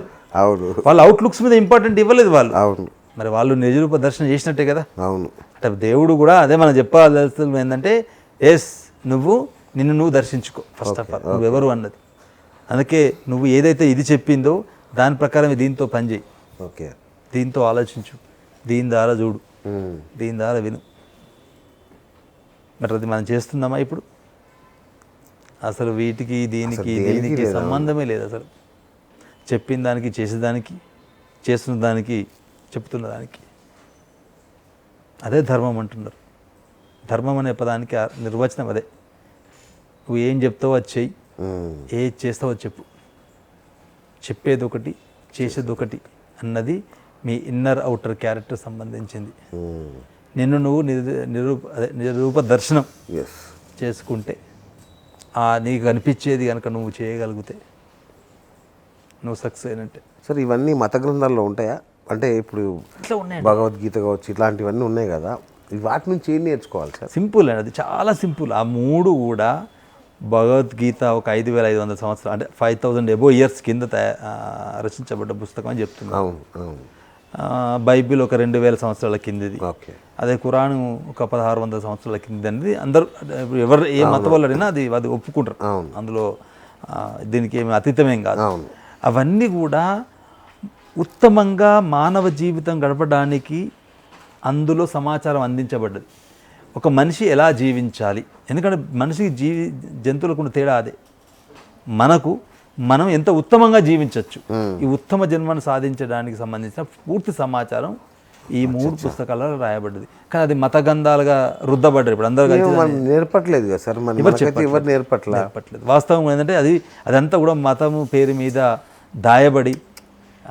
నేను ఒక కాడ విన్న ఒక అంటే స్టోరీ విన్నా, అది ఈ సందర్భంగా వచ్చి నేను చెప్తున్నాను సార్. ఈ భగవద్గీత గురించి. అవును. అయితే కొందరు వ్యాపారస్తులు, అంటే 2-3 తరాల కింది వ్యాపారస్తులు ఒక భగవద్గీత రోజు తల కింద పెట్టుకొని ఆయన పడుకునేవాడట. డైలీ దిండు కింద పెట్టుకొని పడుకునేవాడట. అసలు ఇక వ్యాపారం చాలా బాగా నడిచాడు వాళ్ళది. అది వ్యాపారం నడుస్తూ ఉంది, పైకి వస్తుండ్రు. ఆయనే వ్యాపారం తన కొడుకు అప్పచెప్పినప్పుడు ఆ పుస్తకం అంటే ఒక బట్టలో చుట్టుందట. అది ఏం చేసినట్ట, మళ్ళీ అది కొడుకు ఇచ్చినట్ట. నాన్న, ఇది చాలా జాగ్రత్త చూసుకో, ఇది చాలా విలువైంది, ఇది నువ్వు పడుకున్నప్పుడు నీ తల కింద పెట్టుకో, ఇది నీ దగ్గర ఉందంటే అదృష్టం నీతోనే ఉన్నట్టే. ఆ కొడుకు కూడా ఏం చేసిండు, అది కూడా తల కింద పెట్టుకుని మళ్ళీ ఆయన కూడా పడుకోవడం అలవాటు చేసుకున్నాడు. ఆయన ఇలానే పైకి ఇంకా ఉన్నదాన్ని ఇంకా తీసుకెళ్ళాడు. తర్వాత నెక్స్ట్ కొడుకు స్టేజ్కి వచ్చాడు. ఆయన కూడా సేమ్ సమాచారం అందించాడు నాకు. ఏమని, నాన్న నువ్వు ఇది నీ తల కింద పట్టుకో, ఇది చాలా మంచి విలువైన గ్రంథము, దీనివల్ల నీకు మంచి కలిసి వస్తుందని అని. అతను కూడా తల కింద పెట్టుకున్నాడితే ఇంకోకుండా ఒకసారి అది తీసి పెట్టంగా అది కింద పడిపోతుంది. లోపల తిస్తే అది ఇదే గ్రంథం. అయితే అరే ఒకసారి అది చూసి, అరే ఇది గ్రంథం కదా అని అంటే ఆయన అదంటారు అన్నట్టు, తల కింద పెడితేనే ఇంత డెవలప్ అయినావు నువ్వు, ఒకళ్ళు చదివితే ఎంత డెవలప్ అవుతావు అంటే, కాలి తల కింద పెట్టుకుంటే అంత సమాచారం ఇస్తున్న ఆ గ్రంథము చదివితే ఇంకెంత సమాచారం బండాగారం దొరుకుద్దో మనకు, ఒకసారి చదివి చూడండి అని చెప్తున్నారు. ఇప్పుడు మన అందరం కూడా దాన్ని ఏంటంటే, అలాంటి గ్రంథం మా ఇంట్లో ఉంటే బాగుంటుంది అని ఇంట్లో పెడుతున్నాం. ఒకసారి చదివి చూడండి. అది మానవ జీవన విధానాన్ని చెప్పే గ్రంథాలు ఇవన్నీ. అంటే ఎలా మనిషిగా నువ్వు జీవించవచ్చు, ఉత్తమమైన మనిషిగా ఎలా జీవించవచ్చు అని చెప్పే సమాచారం ఉన్నాయి గ్రంథాలు ఇవన్నీ. నాకు అర్థమైనది చెప్తున్నాను నేను. దానిలో శ్లోకాల అర్థాలు, తాత్పర్యాలు అవన్నీ చాలా లోతైన ఏదున్నా అది మానవ జీవన విధానానికి సంబంధించిన సమాచారం అందించబడింది. ఎలా జీవించాలి కావాల్సిన అన్ని సమాచారం దానిలో ఉంది. ఇంకొకటి సార్, ఈ సనాతన ధర్మం ఇది అంటుంటారు కదా, సనాతన ధర్మం చాలా గొప్పది, అది ఆచరిస్తే అద్భుతాలు జరుగుతాయి అంటారు. మరి ఏంటి సార్ సనాతన ధర్మం అంటే ఏంటి, దాన్ని ఎట్లా పాటించాలి? సనాతన అంటే పురాతనమైన, అంతే కదా. అంటే దాని అర్థం ఏంటన్నట్టు, పాత ఇప్పటిదో ఆచారం. అంటే ఆ కాలంలో వాళ్ళు ఏది చెప్పబడ్డదో అది మంచి అని అర్థం కదా, అంతేనా? ఫస్ట్ అవును, దాని మీనింగ్ అవును, అది చెప్తూ ఇప్పటికి వచ్చారు. సరే, అది జనరల్గా ఏమవుతుందంటే కొన్ని ఆచార వ్యవహారాలు ఈ కాలానికి సూటబుల్ కాకపోయి ఉండవచ్చు, కానీ ఆ సిస్టమ్ మాత్రం రైటే. చెప్పిన వాళ్ళు అంటే వాళ్ళు ఆ కాలంలో వాళ్ళకున్న ఎక్స్పీరియన్స్ ప్రకారము అది కొన్ని తరాలకు అందేటట్టుగా వాళ్ళు చెప్పబడ్డది. అదే ఆచారంలో ఉంది, అదే సనాతన ధర్మం కింద ఉంది. ఆ ధర్మమే ఇప్పటికి కూడా నిలబడి ఉంది. నిలబడి ఉండకపోతే మిగతా వాళ్ళు ఇప్పటివరకు జీవించినట్టుగా, ఇప్పుడు వాళ్ళు చనిపోయిన వ్యక్తి అంటారు, కానీ అతని పేరు కానీ అతని యొక్క ఆచార వ్యవహారాలు కానీ పద్ధతులు కానీ ఇప్పటికి జీవించే ఉన్నాయి కదా. మరి ఎలా కొన్ని లక్షల తర్వాత అతను జీవించి ఉన్నాడు, ఆయన చేసిన ధర్మం మంచిదన్నట్టే కదా. అదే మరి సనాతన ధర్మం చెప్తుంది ఏమంటుందంటే నువ్వు మనిషిగా ఎలా జీవించాలో తెలుసుకో మొదలు, ఓకే. దాని తర్వాత మిగతా అన్నీ చెప్తారు. అంటే ఈ కాలానికి ఈ విధంగా జీవిస్తున్నాం మేము అని అంటున్నాం. ఓకే, నువ్వు ఏ కాలానికి ఏ విధమైన నువ్వు డ్రెస్ వేసుకున్నా, ఏ విధమైన సౌకర్యాలు కోరుకున్నా నీ ఆలోచన విధానం ధర్మబద్ధంగా ఉందా లేదా, అదే సనాతన ధర్మం. సార్ ఇవన్నీ నేర్చుకోవడానికి ఒక మనిషి గొప్పోడు అవ్వాలి అని అనుకుంటే ఫైనల్గా అట్లాంటి ఏదైనా పుస్తకం ఉందా సార్? నేర్చేసుకుంటాం. ఇవేనండి, ఇవే గ్రంథాలు చదువుతారు, మీకు అర్థం చేసుకోవడం చదవండి. చాలామంది వాటిని కంప్లీట్ చేయడం చదువుతున్నారు. ఓకే, అర్థం చేసుకో. ఇప్పుడు మీరు పుస్తకాలు చదువుతున్నారు కదా, 1వ తరగతి 10వ తరగతి చదువుతారు, ఇంజనీర్ చదువుతారు, డాక్టర్ చదువుతారు, ఏం నేర్చుకుంటారు? దానికి సంబంధించి ట్రేడ్కి సంబంధించి నేర్చుకున్నాం అంతే. ఎవరు మీదే మళ్ళీ చెప్తున్నా కదా, ఇంటర్మీడియట్ చదివినా ఇంజనీరింగ్ చదివినా మీరు ఏం నేర్చుకుంటారు? విద్యనే, అక్షర జ్ఞానం అంతే. అక్షర జ్ఞానం ఒక సమాచారం వస్తుంది మీకు, దాని కొన్ని విషయాల పట్ల సమాచారం వస్తుంది మీకు. దానిలో భగవద్గీతను, ఖురాను, బైబిల్ కూడా చదవండి, ఏమవుతుంది? భగవద్గీత కూడా పెట్టాలి సార్. నిజంగా ఏ మతం వాళ్ళకి ఆ మతానికి సంబంధించిన పెట్టండి, ఒక పీరియడ్ పెట్టినా చాలు సార్. అద్భుతం, అసలు అద్భుతం. అందులో ఉన్న ఒక శ్లోకం చెప్పండి, శ్లోకం యొక్క అర్థం చెప్పండి, వాడి జీవితాంతం అద్భుతంగా బతుకుతాడు కదా. అదే అండి. ఇప్పుడు మనం ఏమంటున్నాం అంటే మనకు ఎప్పుడో పాతది, అంటే కొన్ని వేల సంవత్సరాల కింద మనకు ఒక సమాచారంతో కూడుకున్న ఒక గ్రంథం మనకు అందించబడ్డది. అవును, అది ఉత్తమమైన మానవ జీవితం గడపడానికి అని చెప్తున్నారు. అవును, దాన్ని భగవంతుడు గీసిన గీత, భగవద్గీత అంటే అద్దు అని అర్థం. అది చదవండి కదా అందరికైతే. ఓ చదువుతా కనీసం మనలో 50% మార్పు వస్తుందేమో. బ్రహ్మాండంగా చిన్నప్పటికీ అందరూ మంచి వాళ్ళుగా ఉన్నప్పుడు ఇద్దరు చెడ్డోళ్ళు ఉన్నా వెంటనే సెట్ అయిపోతారు. అది చెప్తున్నా, పాతకాలంలో అందరూ దేవుళ్ళేనట, మరి ఈ కాలంలో ఆ దేవుళ్ళకి ఏమైంది? అప్పుడు రాక్షసులు దేవుళ్ళే ఉండేవాళ్ళు, మనసులు ఏమయ్యారు అప్పుడు? మరి ఉన్నతంగా ఇప్పుడు ఈ కాలంలో ఉన్న దైవత్వం మరి ఉందా ఇప్పుడు? ఆ దైవత్వం ఎందుకు లేదు? వాళ్ళకున్న దైవత్వం మనకెందుకు లేదు? మరి వాళ్ళకు మనకు తేడా ఏంటి? ఒకసారి మీరు అందరు కలిసి ప్రతి ఒక్కరు చదవండి, దానికి ఒక పాఠం పెట్టండి, ఆ బుక్ దాని గురించి ఒక ఎగ్జామ్ పెట్టండి. అప్పుడు మీకు ఆటోమేటిక్గా ఈ సమాజానికి ఒక మంచి సమాచారం అందించిన వాళ్ళు అవుతాం కదా. అది ఓన్లీ ఏమంటున్నారు ఇప్పుడు, అంటే ఇది ఒక గ్రంథం కింద ఏదో పూజలకు పునస్కారాలకు అందుకునే వాటి కింద తయారైనవి. లేదంటే కోర్టులో వాడికి అదేంటో తెలియదు కానీ భగవద్గీత మీద ప్రమాణం చేసి చూడండి అంతా నిజమే చెప్తాడంట. వాడికి అసలు ఏంటో తెలియదు, ఎలా చెప్తాడు? ఎంతో గొప్ప, సింపుల్ అండి. ఆ కాలంలో కోర్టులు పుట్టినప్పుడు దాని మీదనే ప్రమాణం చేసిన అది గొప్పది అన్నట్టే కదా. చాలా గొప్ప. మరి గొప్పది కాబట్టి ప్రమాణం చేస్తారు, చక్కెర పెట్టి ప్రమాణం చేయించవచ్చు కదా. అంటే అంత ధర్మబద్ధమైంది అని అర్థం. దాన్ని మనం అంటే దాన్ని ఇప్పుడు మనం చదవనంత వరకు చెప్తున్నా, తల కింద పెట్టుకున్నంత మాత్రాన్ని, ఇంట్లో పెట్టినంత మాత్రాన్ని అది మా ఇంట్లో ఉంటే సరిపోదు, అది ఒక ఫోటో లాగానే ఉంటే సరిపోదు. దాన్ని చదివి అర్థం చేసుకోవడం చదవండి. ఏదో ఎగ్జామ్ రాయడానికి చదవాల్సిన పని లేదు. భగవద్గీత కానీ, ఖురాన్ కానీ, బైబిల్ కానీ అర్థం చేస్తున్న చదివి జీవించడానికి మీరు పుస్తకాలు చదువుకోవచ్చు. ఎందుకంటే ఇప్పుడు ఉద్యోగాలు కావాలంటే అక్షరజ్ఞానం లేకపోతే చదివి మార్కులు రాకపోతే ర్యాంకులు రాకపోతే రాదు కనుక ఓకే చదువుకోండి. బట్ ఇది ఉంటే మీలో ధర్మం ఉంటుంది. ఈ ధర్మాన్ని ఆ చదువుకు ఆచరించి మీరు ఉత్తమమైన జీవితం గడపచ్చు. సార్ పాపం పుణ్యం అనేది ఉంటాయా? పాపం పుణ్యం, లాభం నష్టం ఇవన్నీ కదా. అదే అంటున్నా, ఇప్పుడు ఎగ్జాంపుల్ మొత్తం ఇంతకుముందు కూడా అన్నా కదా. అంటే పాపం చేస్తే నరకం పోతే అంటారు, పుణ్యం చేస్తే స్వర్గం అంటారు.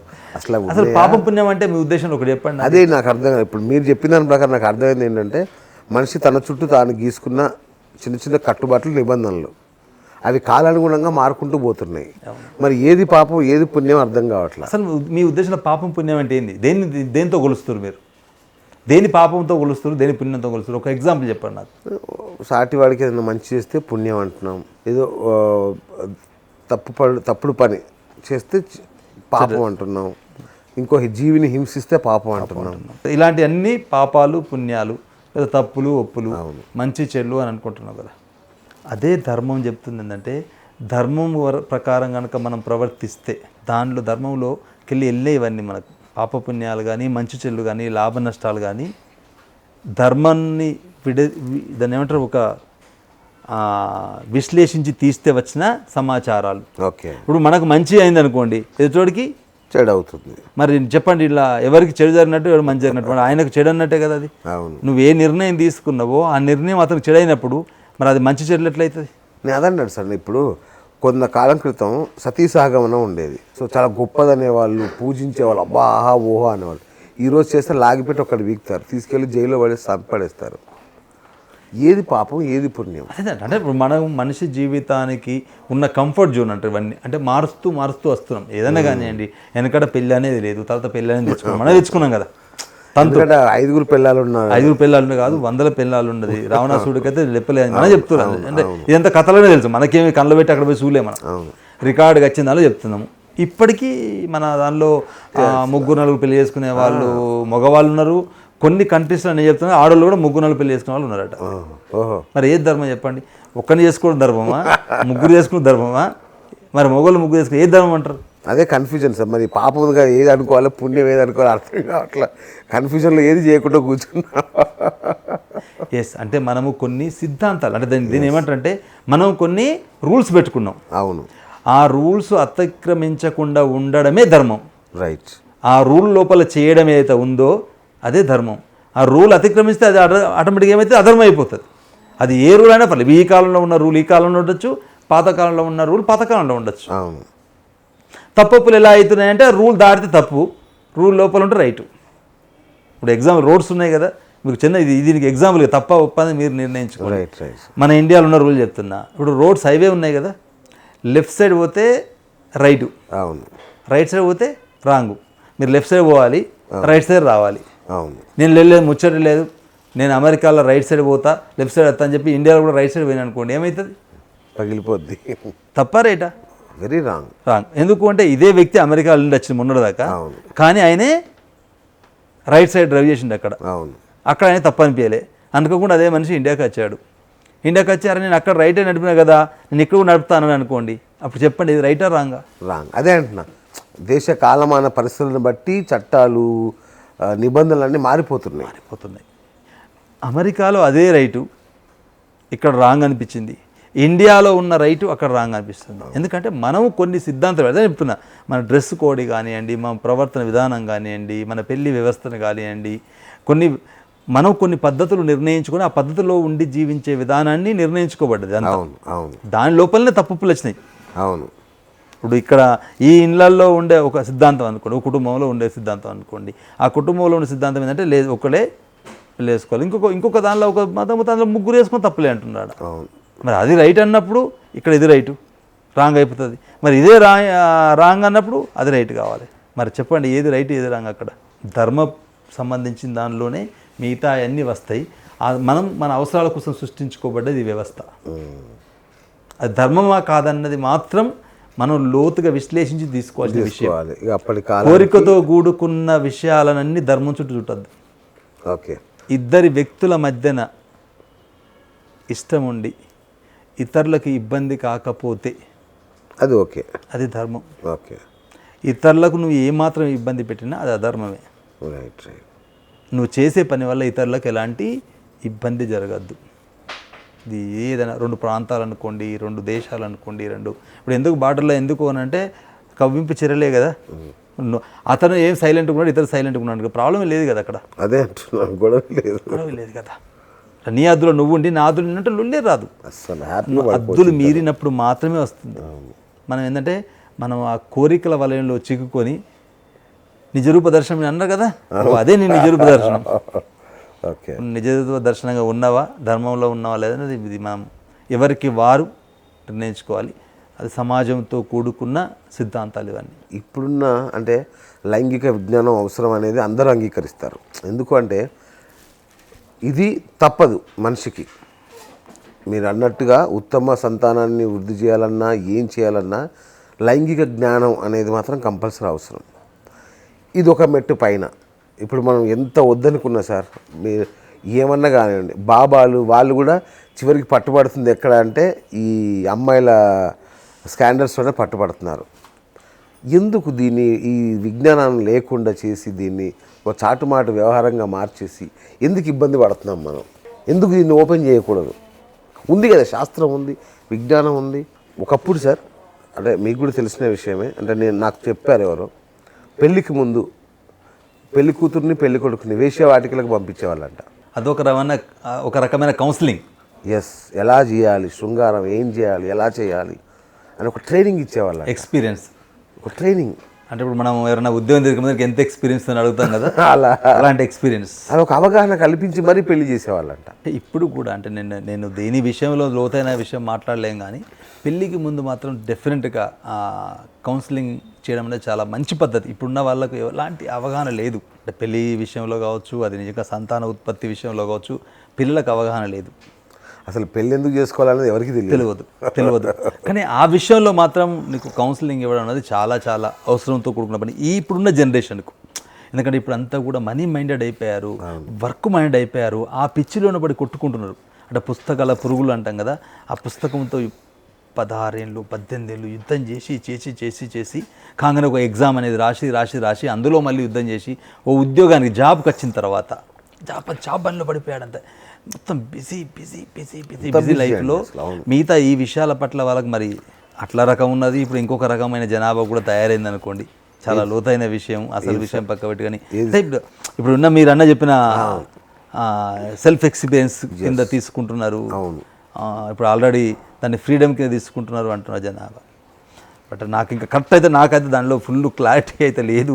నేను బహుశా మాట్లాడితే మళ్ళీ అది కానీ ఇంకా క్లారిటీ లేదు. అంటే మీరు అడిగిన ప్రశ్నలో తీసుకున్నా లేదా అనేది మాత్రం ఎవరో ఒక వ్యక్తి, అంటే ఇదంతా కనుగొన్నది కూడా ఎవరో వ్యక్తి తనకున్న ఎక్స్పీరియన్స్ను ఒక బుక్ రూపంగా రాసి ఉంటాడు. సార్ ఒక బుక్కే కదా సార్, ఇప్పుడు చాలా టెంపుల్స్ మీద ఉండేవి అంటే భంగిమలు కదా. ఇప్పుడు ఆ రాజు ఉంటారు, నేను చెప్తే కదా, ఇప్పుడు ఏ జడ్జి అలా ఊకుంటాడో అలాంటి తీర్పే ఇస్తాడు. అవును, ఇప్పుడు ఆ రాజు అట్లున్నాడేమో అప్పుడు చెక్కించినప్పుడు ఎవరు తెలుసు మీకు? అట్లా అంటారా? అంతే కదా అండి. ఇప్పుడు సింపుల్ కదా.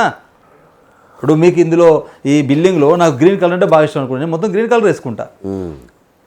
ఇప్పుడు ఏ తీర్పు అయితే మనం వింటున్నాం, మీరు అన్నారు కదా, అంటే ఆ జడ్జి ఏ ఉద్దేశంతో ఇచ్చారో ఎవరు తెలియదు మనకి. ఇప్పుడు అది ఆయన ఒపీనియన్ అండి అది. ఇది కూడా అంతే. ఇప్పుడు రేపు ఆ కాలంలో ఆ రాజు ఎలాంటి వాడు తెలియదు కదా మీకు. మరి ఆ రాజుకు అలాంటి దానిలో బాగా పిచ్చి ఉండొచ్చు. చాలా ఇది మంచి ఐడియా రా భయ్, మొత్తం చెక్కియమన్నాడేమో, ఎవరు తెలుసు, చెక్కిండు కావచ్చు. వాళ్ళు రాజులు ఎక్కించుంటారు అండి, ఎవరు ఉంటాడో చెక్కడు అంటే వాళ్ళకైతే పోషణలు అయితే రాజు ఇవ్వాల్సిందే కదా.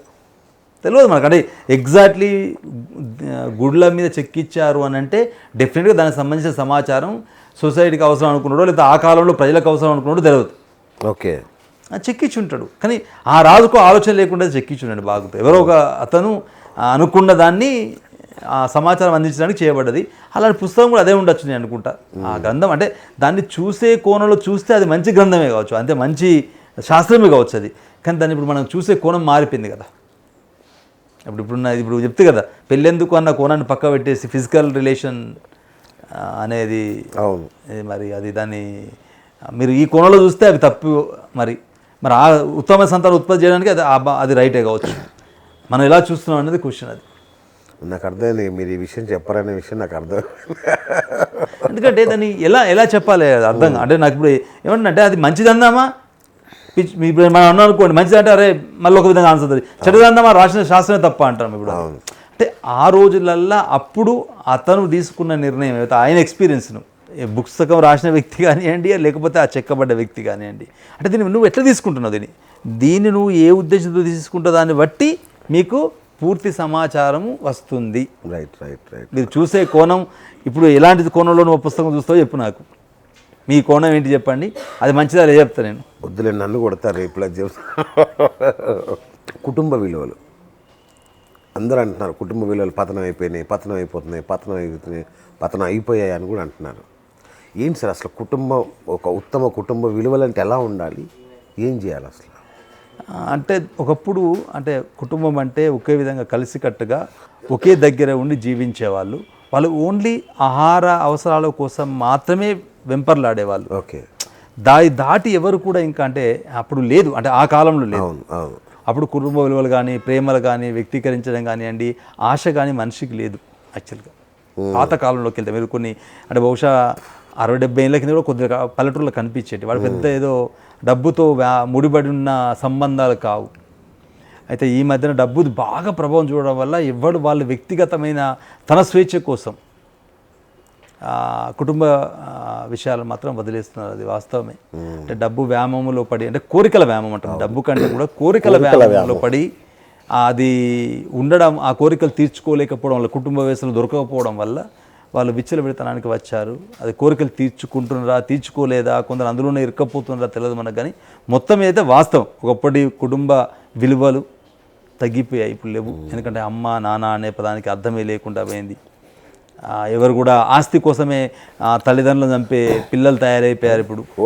అదా అన్న చెల్లెల సంబంధంలో కానీ ఎక్కడ కానీ అంటే అమ్మ ఒక దగ్గర ఉద్యోగం చేస్తుంది, నాన్న ఒక దగ్గర ఉద్యోగం చేస్తున్నాడు, కొడుకు హాస్టల్ ఉన్నాడు, తండ్రి దుబాయ్లో ఉంటాడు, తల్లి ఇక్కడ కూలి పని చేస్తూ ఉంటుంది. అంటే ఏదైతే జీవించి ఉండడానికి ఒక ఆహారం ఉంటే సరిపోతుంది, మెయిన్ ఆహారమే అండి మనిషి జీవించాలి, అది దొరుకుతుంది ఇక్కడ. దానికి మించి ఎప్పుడైతే మనం ఆశపడుతున్నామో అవి దొరకపోవడం వల్ల ఆ కుటుంబ విలువలన్నీ దూరం అవుతూ వెళ్ళిపోయాయి. జస్ట్ మనిషి ఇప్పుడు ఈ ప్రపంచంలో ఇన్ని జీవరాశులు బతికి ఉండనప్పుడు వాటికి ఆహారం దొరికినప్పుడు మనిషికి దొరకదా? హ్యాపీగా దొరుకుతుంది. దానికి మించి కోరుకుంటున్నాం కనుక ఇవన్నీ వస్తున్నాయి. అసలు ఏం కోరుకుంటున్నామో తెలియకుండానే కోరుకుంటున్నాం. మనం భరిస్తాం. అదే సైకిల్ పరుగు పందెంలో వాడి దగ్గర ఉంది, నాకు కావాలి, వాడు తీసుకుంటున్నా నేను తీసుకోవాలి తప్ప అది ఎందుకు ఏమిటి ఎలా అనేది తెలియదు వాడికి. చెప్పేటోడు లేడు కదా. ఇప్పుడు ఇలా ఉంటే హ్యాపీగా ఉండొచ్చు అని అంటే ఎస్, ఆహారం దొరికిందంటే నువ్వు హ్యాపీగా ఉండొచ్చు. ఇక ఆహారం తర్వాత ఇంకేమైనా అవసరం ఉందో చలో ఈ కాలానికి రెండు బట్టలు అనుకుందాం. మొన్న చెప్పాను, ఒక అతను 1000 రూపాయలతో బతున్నాడంటే హ్యాపీగా బతున్నాడు, అది ఆనందం బతున్నా అంటున్నాడు. మరి 1000 రూపాయలతో ఆనందం బతుకుడు ఏంది నువ్వు అంటే, నాకు ఏం అవసరం లేదు, సైకిల్ మీద పోతాడు, సైకిల్ మీద వస్తాడు, ఒక చిన్న టవల్ కట్టుకున్నాడు, అయిపోయి. ఆ 1000 రూపాయలు కూడా ఎక్కువనే అన్నాడు. అది 1000 రూపాయలు కూడా నా కోసం కాదు, వేరే వాళ్ళ కోసం ఖర్చు చేస్తున్నా అంటుండే ఆయన. న్యాచురల్ దొరికి ఫుడ్డే తింటాడు ఆయన. అడవులకు పోతాడు, పనులు దొరికి పనులు తెచ్చుకొని తింటున్నాడు ఆయన. అంటే నేను ఏమంటున్నా అంటే, మనం కోరికల వలయంలో పోకడలు అంటుంది, పోకడలు అవన్నిటి మీద పడి ఇరుక్కున్నాం. ఇందులో మనం దిల్లకెళ్ళి తప్పించుకుందామంటే అంత ఈజీ అవుతలేదు. ఎందుకంటే పిల్లలకు మనం ఆ సమాచారం ఇవ్వలేకపోయాం. అవును, అది లాస్ట్కు డైలీ మారుతుంది. అట్లాగే ఇంకొక విచిత్రమైన ప్రశ్న ఎదుర్కొన్నా నేను. ప్రతిదానికి సంఘాలు ఉంటున్నాయి, ప్రతిదానికి అసోసియేషన్లు ఉంటున్నాయి. కొద్ది రోజుల తర్వాత తండ్రుల సంఘాలు, తల్లుల సంఘాలు, తాతల సంఘాలు అట్లా వచ్చినా ఆశ్చర్యం లేదు అని ఒక విచిత్రమైన ప్రశ్న. వాస్తవం చెప్పాలంటే ఇప్పుడు మనం ఊహించినంత అంటే వ్యక్తిగతమైన స్వేచ్ఛ ఆల్రెడీ స్టార్ట్ అయిపోయింది. ఓకే, అంటే నేను, నాది, నాకు, నేను ఎవరి కోసం ఎందుకు వదులుకోవాలి అనే స్వేచ్ఛ స్టార్ట్ అయింది. ఇక అది దానిలో బాగానే అనుకుంటా ఇవన్నీ సంఘాలుగా మీరు చూసినా కదా, దేశాలుగా, ప్రాంతాలుగా, కులాలుగా, మతాలుగా, తర్వాత భార్య సంఘం అని, భర్త సంఘం అని, బాధితుల సంఘం అని, భర్త బాధితుల సంఘం అని, ఇక అట్లా చాలా ఉన్నాయండి. మీరు వయసు సంఘం, స్కూల్ సంఘం, కాలేజ్ సంఘాలు, అర్థమైందా? మళ్ళీ ఇప్పుడు తర్వాత ఏమైపోయింది ఇప్పుడు అంటే ఊరు సంఘాలు, ఈ ఊరే, ఆ ఊరే, అందులో వాడ సంఘాలు. ఆటోమేటిక్గా ఆశ్చర్యపోకుర్రి, తండ్రి సంఘాలు వస్తాయి, తల్లుల సంఘాలు వస్తాయి. అంటే అంటే ఎలాంటి స్థితి తీసుకొచ్చి పెట్టారు అని అంటే, నేను, నాది, నాకు. మరి మీరు ఫ్యూచర్లో వ్యక్తి స్వేచ్ఛ లెక్క తండ్రి స్వేచ్ఛ, భార్య స్వేచ్ఛ, భర్త స్వేచ్ఛ వస్తే మరి అది ఎటు సైడ్ వెళ్తుంది సమాజం అన్నది మనం ఎదురు చూడాలి. అంటే నేను ఏమంటే ఇప్పుడు ఏదో మనం చెప్పి కానీ ఒక్కటి మాత్రం అందరం కలిసి నాశనం సైడ్ అయితే వెళ్తున్నామండి. కరెక్ట్ చెప్పారు. అన్నీ కలిసి అంటే అంటే వ్యామోహంలో పడి, అంటే వ్యామోహంలో ఎలాంటి వ్యామోహం అంటే డబ్బు వ్యామోహం. అంటే మనిషి అవసరానికి మించి ఎప్పుడైతే కోరుకుంటున్నాడో అప్పుడు నాశనానికి మనం అడుగులు వేస్తున్నాం. అది ఏ విధమైన నాశనము, ఎన్నేళ్ళకి వస్తా అనేది ఇప్పుడు మనం ఊహించలేము. అంటే దానికి పరిణామం చెప్పేంత స్థితి లేకపోవచ్చు. కానీ నేను చెప్పాను కదా, మనం లాస్ట్ టైం ఒక 2-3 తరాల తర్వాత ఈ ఇప్పుడున్న సిస్టంలో చాలా మార్పులు వస్తాయని. ఆశ్చర్యపోసిన పని లేదు, రావచ్చు. ఎందుకంటే ఆలోచన విధానాలు మారిపోతున్నాయి. ఇప్పుడు ఈ మధ్యనే చెప్తున్నా, టెక్నాలజీ పరంగా మారిపోతున్నాయి. నిన్న ఉన్న ఉద్యోగం ఇవాళ ఉండలేదు, రేపు ఏమైతే ఎవరికి తెలియదు. ఇప్పుడు మన కరోనా మనకంతా ఎగ్జాంపుల్. నిన్న దాకా కంఫర్ట్ లైఫ్ అనుకున్నాడు, ఇవాళ టక్క రోడ్డు తెచ్చిపడ్డాడు. దానికి కారణం ఏంటి అంటే విచ్చలవిడితనం ఇవన్నీ కూడా. అంటే ఇప్పుడు ఉన్నప్పుడు వాటిని కాపాడుకోకుండా ఖర్చు ఎక్కువ చేసినావు, ఇవాళ లేనప్పుడు బాధపడుతున్నాను. మొత్తం అయితే వినాశనం సైడ్ అయితే షిఫ్ట్ అవుతున్నాం. అది ఎప్పుడు వస్తుంది అన్నది మాత్రం మనం ఎదురు చూడాల్సింది. అంటే రేపు ఫ్యూచర్లో తన్నుకోవడం అనేది అయితే తండ్రి స్వేచ్ఛ మీద అనుకుంటారు కావచ్చు, తల్లి స్వేచ్ఛ మీద అనుకుంటారు కావచ్చు, కొడుకు స్వేచ్ఛ మీద అనుకుంటారు కావచ్చు, కూతురు స్వేచ్ఛ మీద అనుకుంటారు కావచ్చు. నా స్వేచ్ఛకు నువ్వు భంగం కలిగిస్తున్నావు అనే పంచాయతీ రావచ్చు. స్వేచ్ఛ అంటే ఎందుకు తెలియని తనం యాక్చువల్గా. రైట్. ఇక రెండో పార్శ్వంలోకి వెళ్దాం సార్. అంటే నార్లాపురం రవీందర్ గారు అంటే అందరికీ ఒక సక్సెస్ఫుల్ వ్యాపారవేత్తగా తెలుసు, కానీ ఒక ఆర్గానిక్ రైతు అనే విషయం చాలామందికి తెలియదు. రైతే కాదు, కొన్ని వందల మంది రైతులు తయారు చేస్తున్నారు, ఆర్గానిక్ వ్యవసాయం వైపు తీసుకెళ్తున్నారు. ఏంటి సార్ ఈ ఆర్గానిక్ అంటే? నాకు తెలిసింది చెప్తాను సార్. ఎక్కువ కాస్ట్ ఉండి చండాలంగా కనిపిస్తుంటాయి అవి చూడడానికి, అబ్బాయి అవి ఎవరు తింటారు, అవి ఆర్గానిక్ వస్తాయి. అవేనా ఆర్గానిక్ అంటే ఏంటి? అది ఆర్గానిక్ అనకంటే ప్రకృతి సంబంధించిన పంటలు అనడం మంచిది. దానికి పేరు పెట్టారు, ఆర్గానిక్ అని పేరు పెట్టారు. ఇప్పుడు ఫర్టిసైడ్స్తో పండించేటి ఒక విధమైన పంటలు అయితే దాన్ని ఆర్గానిక్ అన్నారు. యాక్చువల్గా ప్రకృతి పంటలు, ప్రకృతి సహసిద్ధమైన పంటలు యాక్చువల్గా అవి అదంటే న్యాచురల్ దొరికేటి అంటూ దాన్ని కొద్దిగా కంపోస్ట్ చేస్తే వచ్చేది. పాతకాలంలో ఇదే పద్ధతి ఉండే, మీరన్న ఏదైతే ఆర్గానిక్ అంటారు కదా అలాంటి పంటలే ఉండే. అప్పుడు మనిషి కూడా ఏంటంటే ఒక 50 ఏళ్ళ కింద ఇంత ఆరోగ్యం ఖరాబ్ అయ్యేది కాదు. మీకు చూడండి ఎలాంటి డాక్టర్ అవసరం లేదు, చాలా ఈజీగా ఉండేవాడు కంఫర్ట్గా. ఇప్పుడు ఏమైపోయిందంటే విష పదార్థంతో కూడుకున్న ఆహారాలు దొరుకుతుంది. దానికి కారణం మొన్న వెల్లూరులో జరిగిన స్టోరీ అందరికి ఎగ్జాంపుల్ అండి. అది ఏది కూరగాయల మీద చల్లబడ్డ విష రసాయనాల వల్ల అది ప్రాబ్లం వచ్చిందని ఒక కంక్లూజన్కి వచ్చారు దాని మీద. చెప్పండి దానివల్ల ఏం జరుగుతుంది? ఓకే, అంటే ఇప్పుడు ఏమైపోతుందంటే మనం వ్యాపారం కోసం జరుగుతున్న పోటీతత్వంలో ఎక్కువ హీల్డింగ్ రావాలని, ఎక్కువ తాజాగా ఉంటే కొంటామని మనం చేస్తున్నాము. మీరు అన్నట్టు బాగా కనిపిస్తే వాడిపోయినట్టు తాజాగా కనిపిస్తే మంచి అని అనుకుంటున్నాము. మరి దానిలో తాజా మంచి అంటారా చెడ్డ అంటారా? మీరు కంటికి ఇంపుకుండానా ఆరోగ్యానికి ఇంపుకుండానా? ఆరోగ్యానికి ఉండాలి. అంటే ఇప్పుడు మన వాళ్ళు చెప్తారండి, క్యారెట్ డైరెక్ట్ తింటే మంచిది అంటున్నారు, దోసకాయ డైరెక్ట్ తింటే మంచిది అంటున్నారు, పండ్లు డైరెక్ట్ తింటే మంచిది అంటున్నారు. ఇప్పుడు మనం ఏం చేస్తున్నాం? క్యారెట్ని కట్ చేసి కూర వండుతున్నాం, దోసకాయని చేస్తున్నాం కీరా చేసి ఏదైనా చేసి ఒక రకంగా దాన్ని వాడుతున్నాం మనం. అంటే అది తినడం వల్ల దాని పోషకాలు మనకు రావాలి, అది తినడం వల్ల కాదు, దాన్ని న్యాచురల్ తినడం వల్ల. Right right right. అది ఉన్నట్టుగా తీసుకోవడం వల్ల పోషకాలు మనకు రావాలి.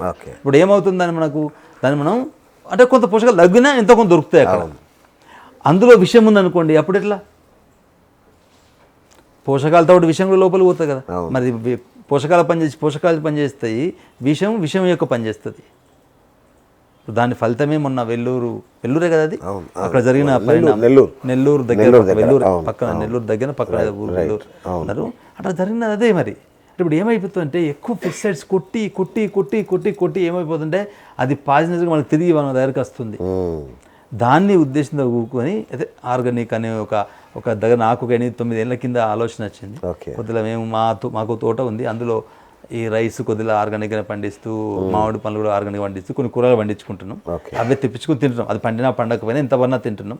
న్యాచురల్గా అన్ని చెట్లు పెట్టినాం అక్కడ న్యాచురల్గా అన్ని ఫ్రూట్స్ పెట్టినాం అక్కడ. న్యాచురల్గా పండితే ఈ సీజన్లో అవి తెచ్చుకొని గీతపలాలు అన్నీ దొరుకుతాయి అనమాట. మునగ చెట్లు అవన్నీ పెట్టాం. అవి న్యాచురల్ అయితే ఎంత తెచ్చుకుంటున్నాం. దానికి కావాల్సిన కంపోస్ట్ చేస్తాం, అదే ఆవు పెండ లేకపోతే ఆవు మూతంతో కొట్టే అవన్నీ సంబంధించిన వాటిని కొడుతున్నాం. సో అక్కడ మీ దగ్గర కూడా బాగా కాస్ట్లీయా సార్ ఇప్పుడు ఆర్గానిక్? అంటే కాస్ట్లీ అని కాదు, అదే అంటే నా కాస్ట్ ఎట్లా కొడుస్తారు మీరు? అంటే ఇప్పుడు మిగతా వాటితో పోల్చి చూస్తే పిచ్చగా ఉన్నాయి రేట్లు. చిన్న ఎగ్జాంపుల్ చెప్తాను. ఇప్పుడు 40 రూపాయల లీటర్ వస్తాడు, 60 రూపాయల లీటర్ వస్తాడు, 20 రూపాయలు 80 రూపాయలు లీటర్ వస్తాడు, 100 రూపాయలు కూడా వస్తాడు కదా.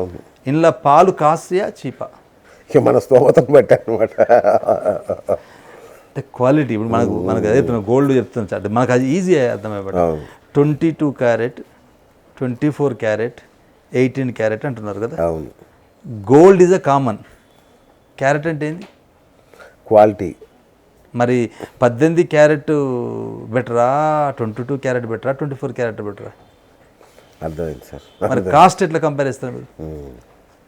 మీ ఆరోగ్యం కాపాడే ఒక ఉత్తమమైన ఆహారం మీకు అందిస్తున్నప్పుడు దేంతో కాస్ట్ కొలుస్తుంది మీరంతా? అయితే ఇంట్లో కూడా వ్యాపారం ఉందండి. ఆర్గానిక్ పెరిగిన మోసం చేసే వాళ్ళు మస్తు మంది ఉన్నారు. అంటే వ్యాపారంలో ప్రాబ్లం ఏంది అని అంటే అందరు ఇదే పాలు సేమ్ స్టోరీ అండి. చిక్కడి పాలని పతలాపోవడం, 80 రూపాయలు తీసుకొని 60 రూపాయల పాలు వేయడం, 60 రూపాయలు తీసుకొని 40 రూపాయల పాలు వేయడం. పాలు ఒకటే సార్, అక్కడ మీకు ఫ్యాట్ ఎక్కువ తక్కువ ఉండొచ్చు, దానికి 40 రూపాయలది ఒక సపరేటు ఏది బర్రెకు ఉండదు, సన్ను నా 60 రూపాయల దగ్గర ఉండదు కదా. ఉండడం అయితే కామనే కదా. అంటే నేను ఏమంటున్నానంటే మనం దాన్ని చూడట్లేదు, ఎంతసేపు ప్రైస్తో కంపేర్ చేస్తున్నాము. మీరు కూడా ఒక చిన్న ఎగ్జాంపుల్ అంటే మనం చెప్పులు కొంటారు కదా, 200 రూపాయల చెప్పులు ఉంది, 400 రూపాయల చెప్పులు ఉంది, 600 ఉంది, 1000 ఉంది, 2000 ఉంది, 5000 ఉంది, 10,000 ఉంది కదా. మరి కాస్ట్ ఎట్లా కొలుతారు మీరు?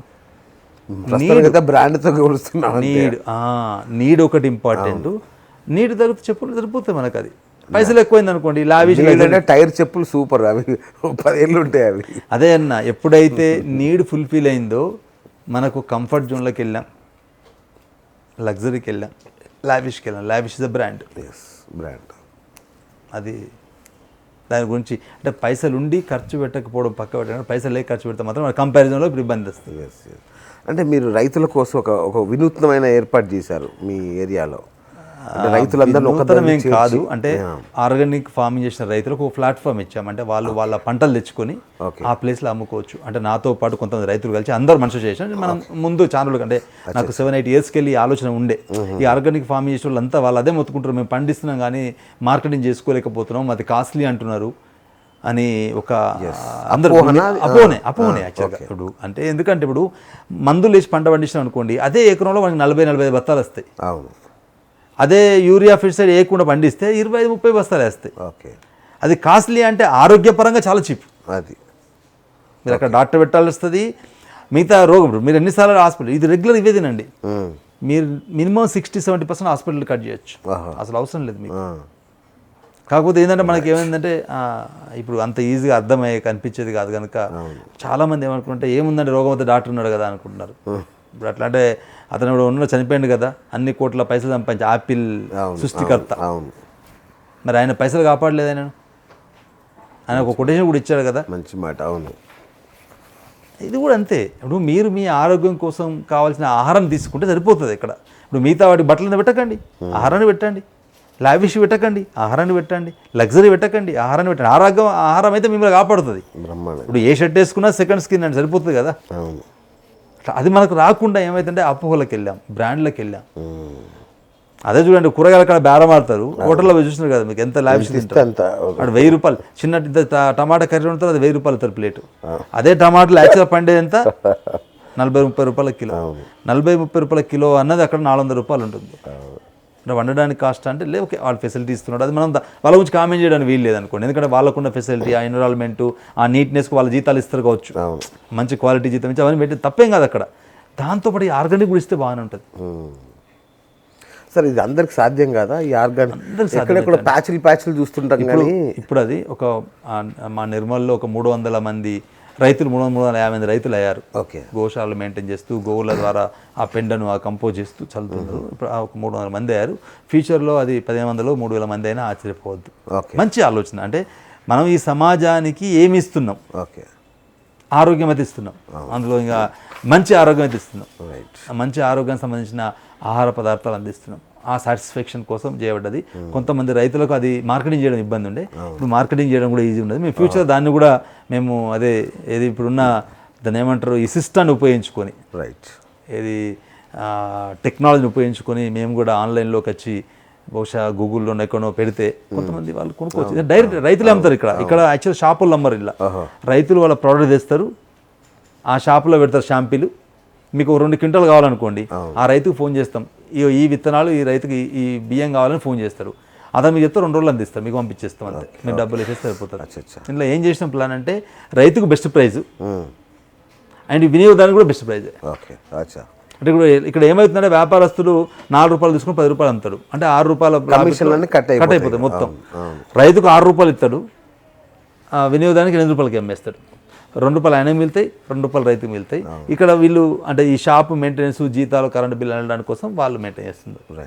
సార్ సింపుల్గా అందరికీ అర్థమయ్యేలా ఒక మాట చెప్పండి. ఒక మామూలు రైతు ఆర్గానిక్ రైతుగా మారాలంటే ఏం చేయాలి? సింపుల్ అండి, మారడం ఎలా? చాలా ఈజీ, అది పెద్ద ప్రాబ్లం లేదు కదా. లాస్ట్లో స్టార్టింగ్లో కొద్దిగా ఇబ్బందికరం అది, ఎందుకంటే మన ల్యాండ్ అంతా రసాయనిక ఎరువులతో నిండి ఉంది. దాన్ని మళ్ళీ మార్చుకోవడానికి మనం కొద్దిగా టైం తీసుకోవాలి. ఫస్ట్లో కొద్దిగా ఇబ్బంది కలవచ్చు. అంటే ఇప్పుడు కొత్త సిస్టమ్లు వచ్చినాయి, మీ ఫ్రమ్ డేకి వెళ్ళి కూడా మంచి పంటలు వస్తున్నాయని చెప్తున్నారు, అవి వాడితే సరిపోతుంది. కాకపోతే ఏంటంటే రిస్క్తో కూడుకున్న పని, రసాయన ఎరువులు జస్ట్ కొట్టేస్తే అయిపోతుంది. ఇక్కడ ఏంటంటే డే టు డేలా అవన్నీ కూడా మనం కలపడము, అది ప్యాకెట్లో దొరకట్లేదు కదా. అవన్నీ సిస్టమ్ అంతా మనం వర్క్ చేసుకోవడం అనేది కూడా మన శరీరానికి కష్టంతో కూడుకున్న పని. కానీ సమాజానికి మంచి ఆహారం పెట్టడం అనేది మాత్రం రైతు బాధ్యతనే. ఆరోగ్యకరమైన ఆహారం, సమాజం బాగుండాలంటే రైతు ఆరోగ్యకరమైన ఆహారం అందించాలి. మీ దృష్టిలో రైతు అంటే ఎవరు చెప్పండి? పండించేవాడు. నారాయణమూర్తి చెప్పినట్టు దున్నేవాడదే భూమి. యాక్చువల్గా ఏంటంటే నిజమైన రైతు ఎవరైతే ఉన్నాడో అతను నిజంగా వ్యవసాయం చేయగలగాలి. ఇప్పుడు రైతులో కూడా వ్యాపారం వచ్చింది. ఓకే. అంటే 10-20 ఎకరాలు పెట్టుకొని 4 కూలీలు పెట్టుకొని పని చేయిస్తాడు.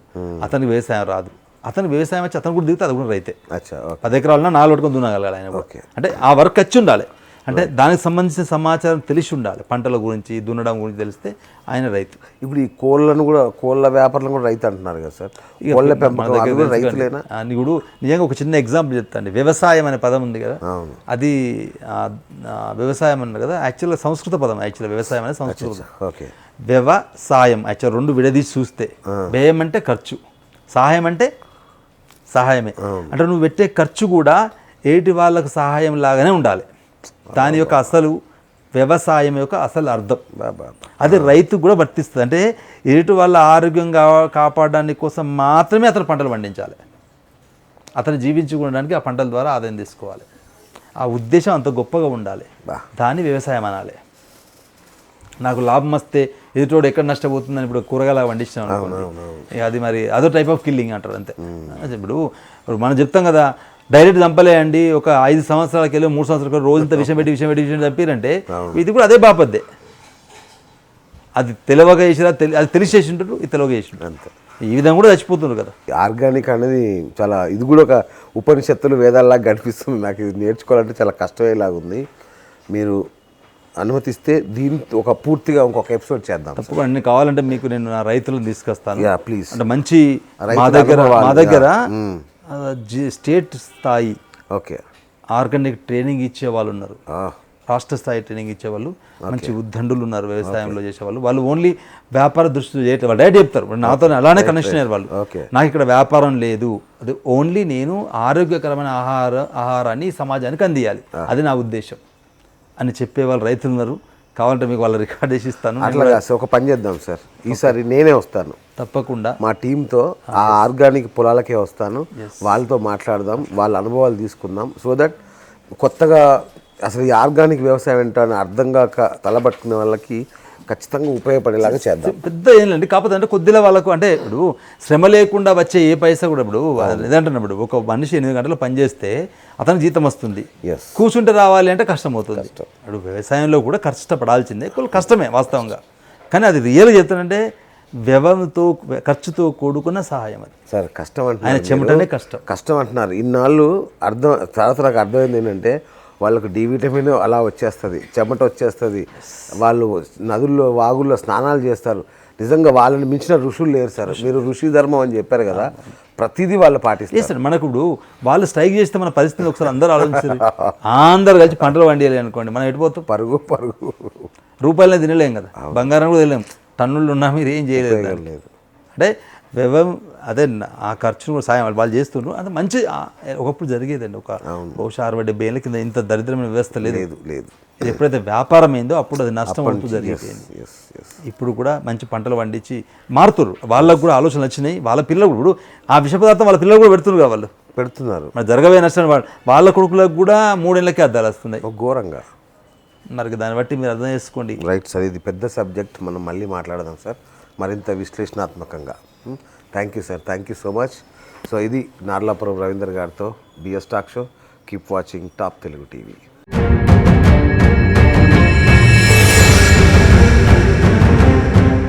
Presented by Combined Automotives, Nirmal and Kurnool.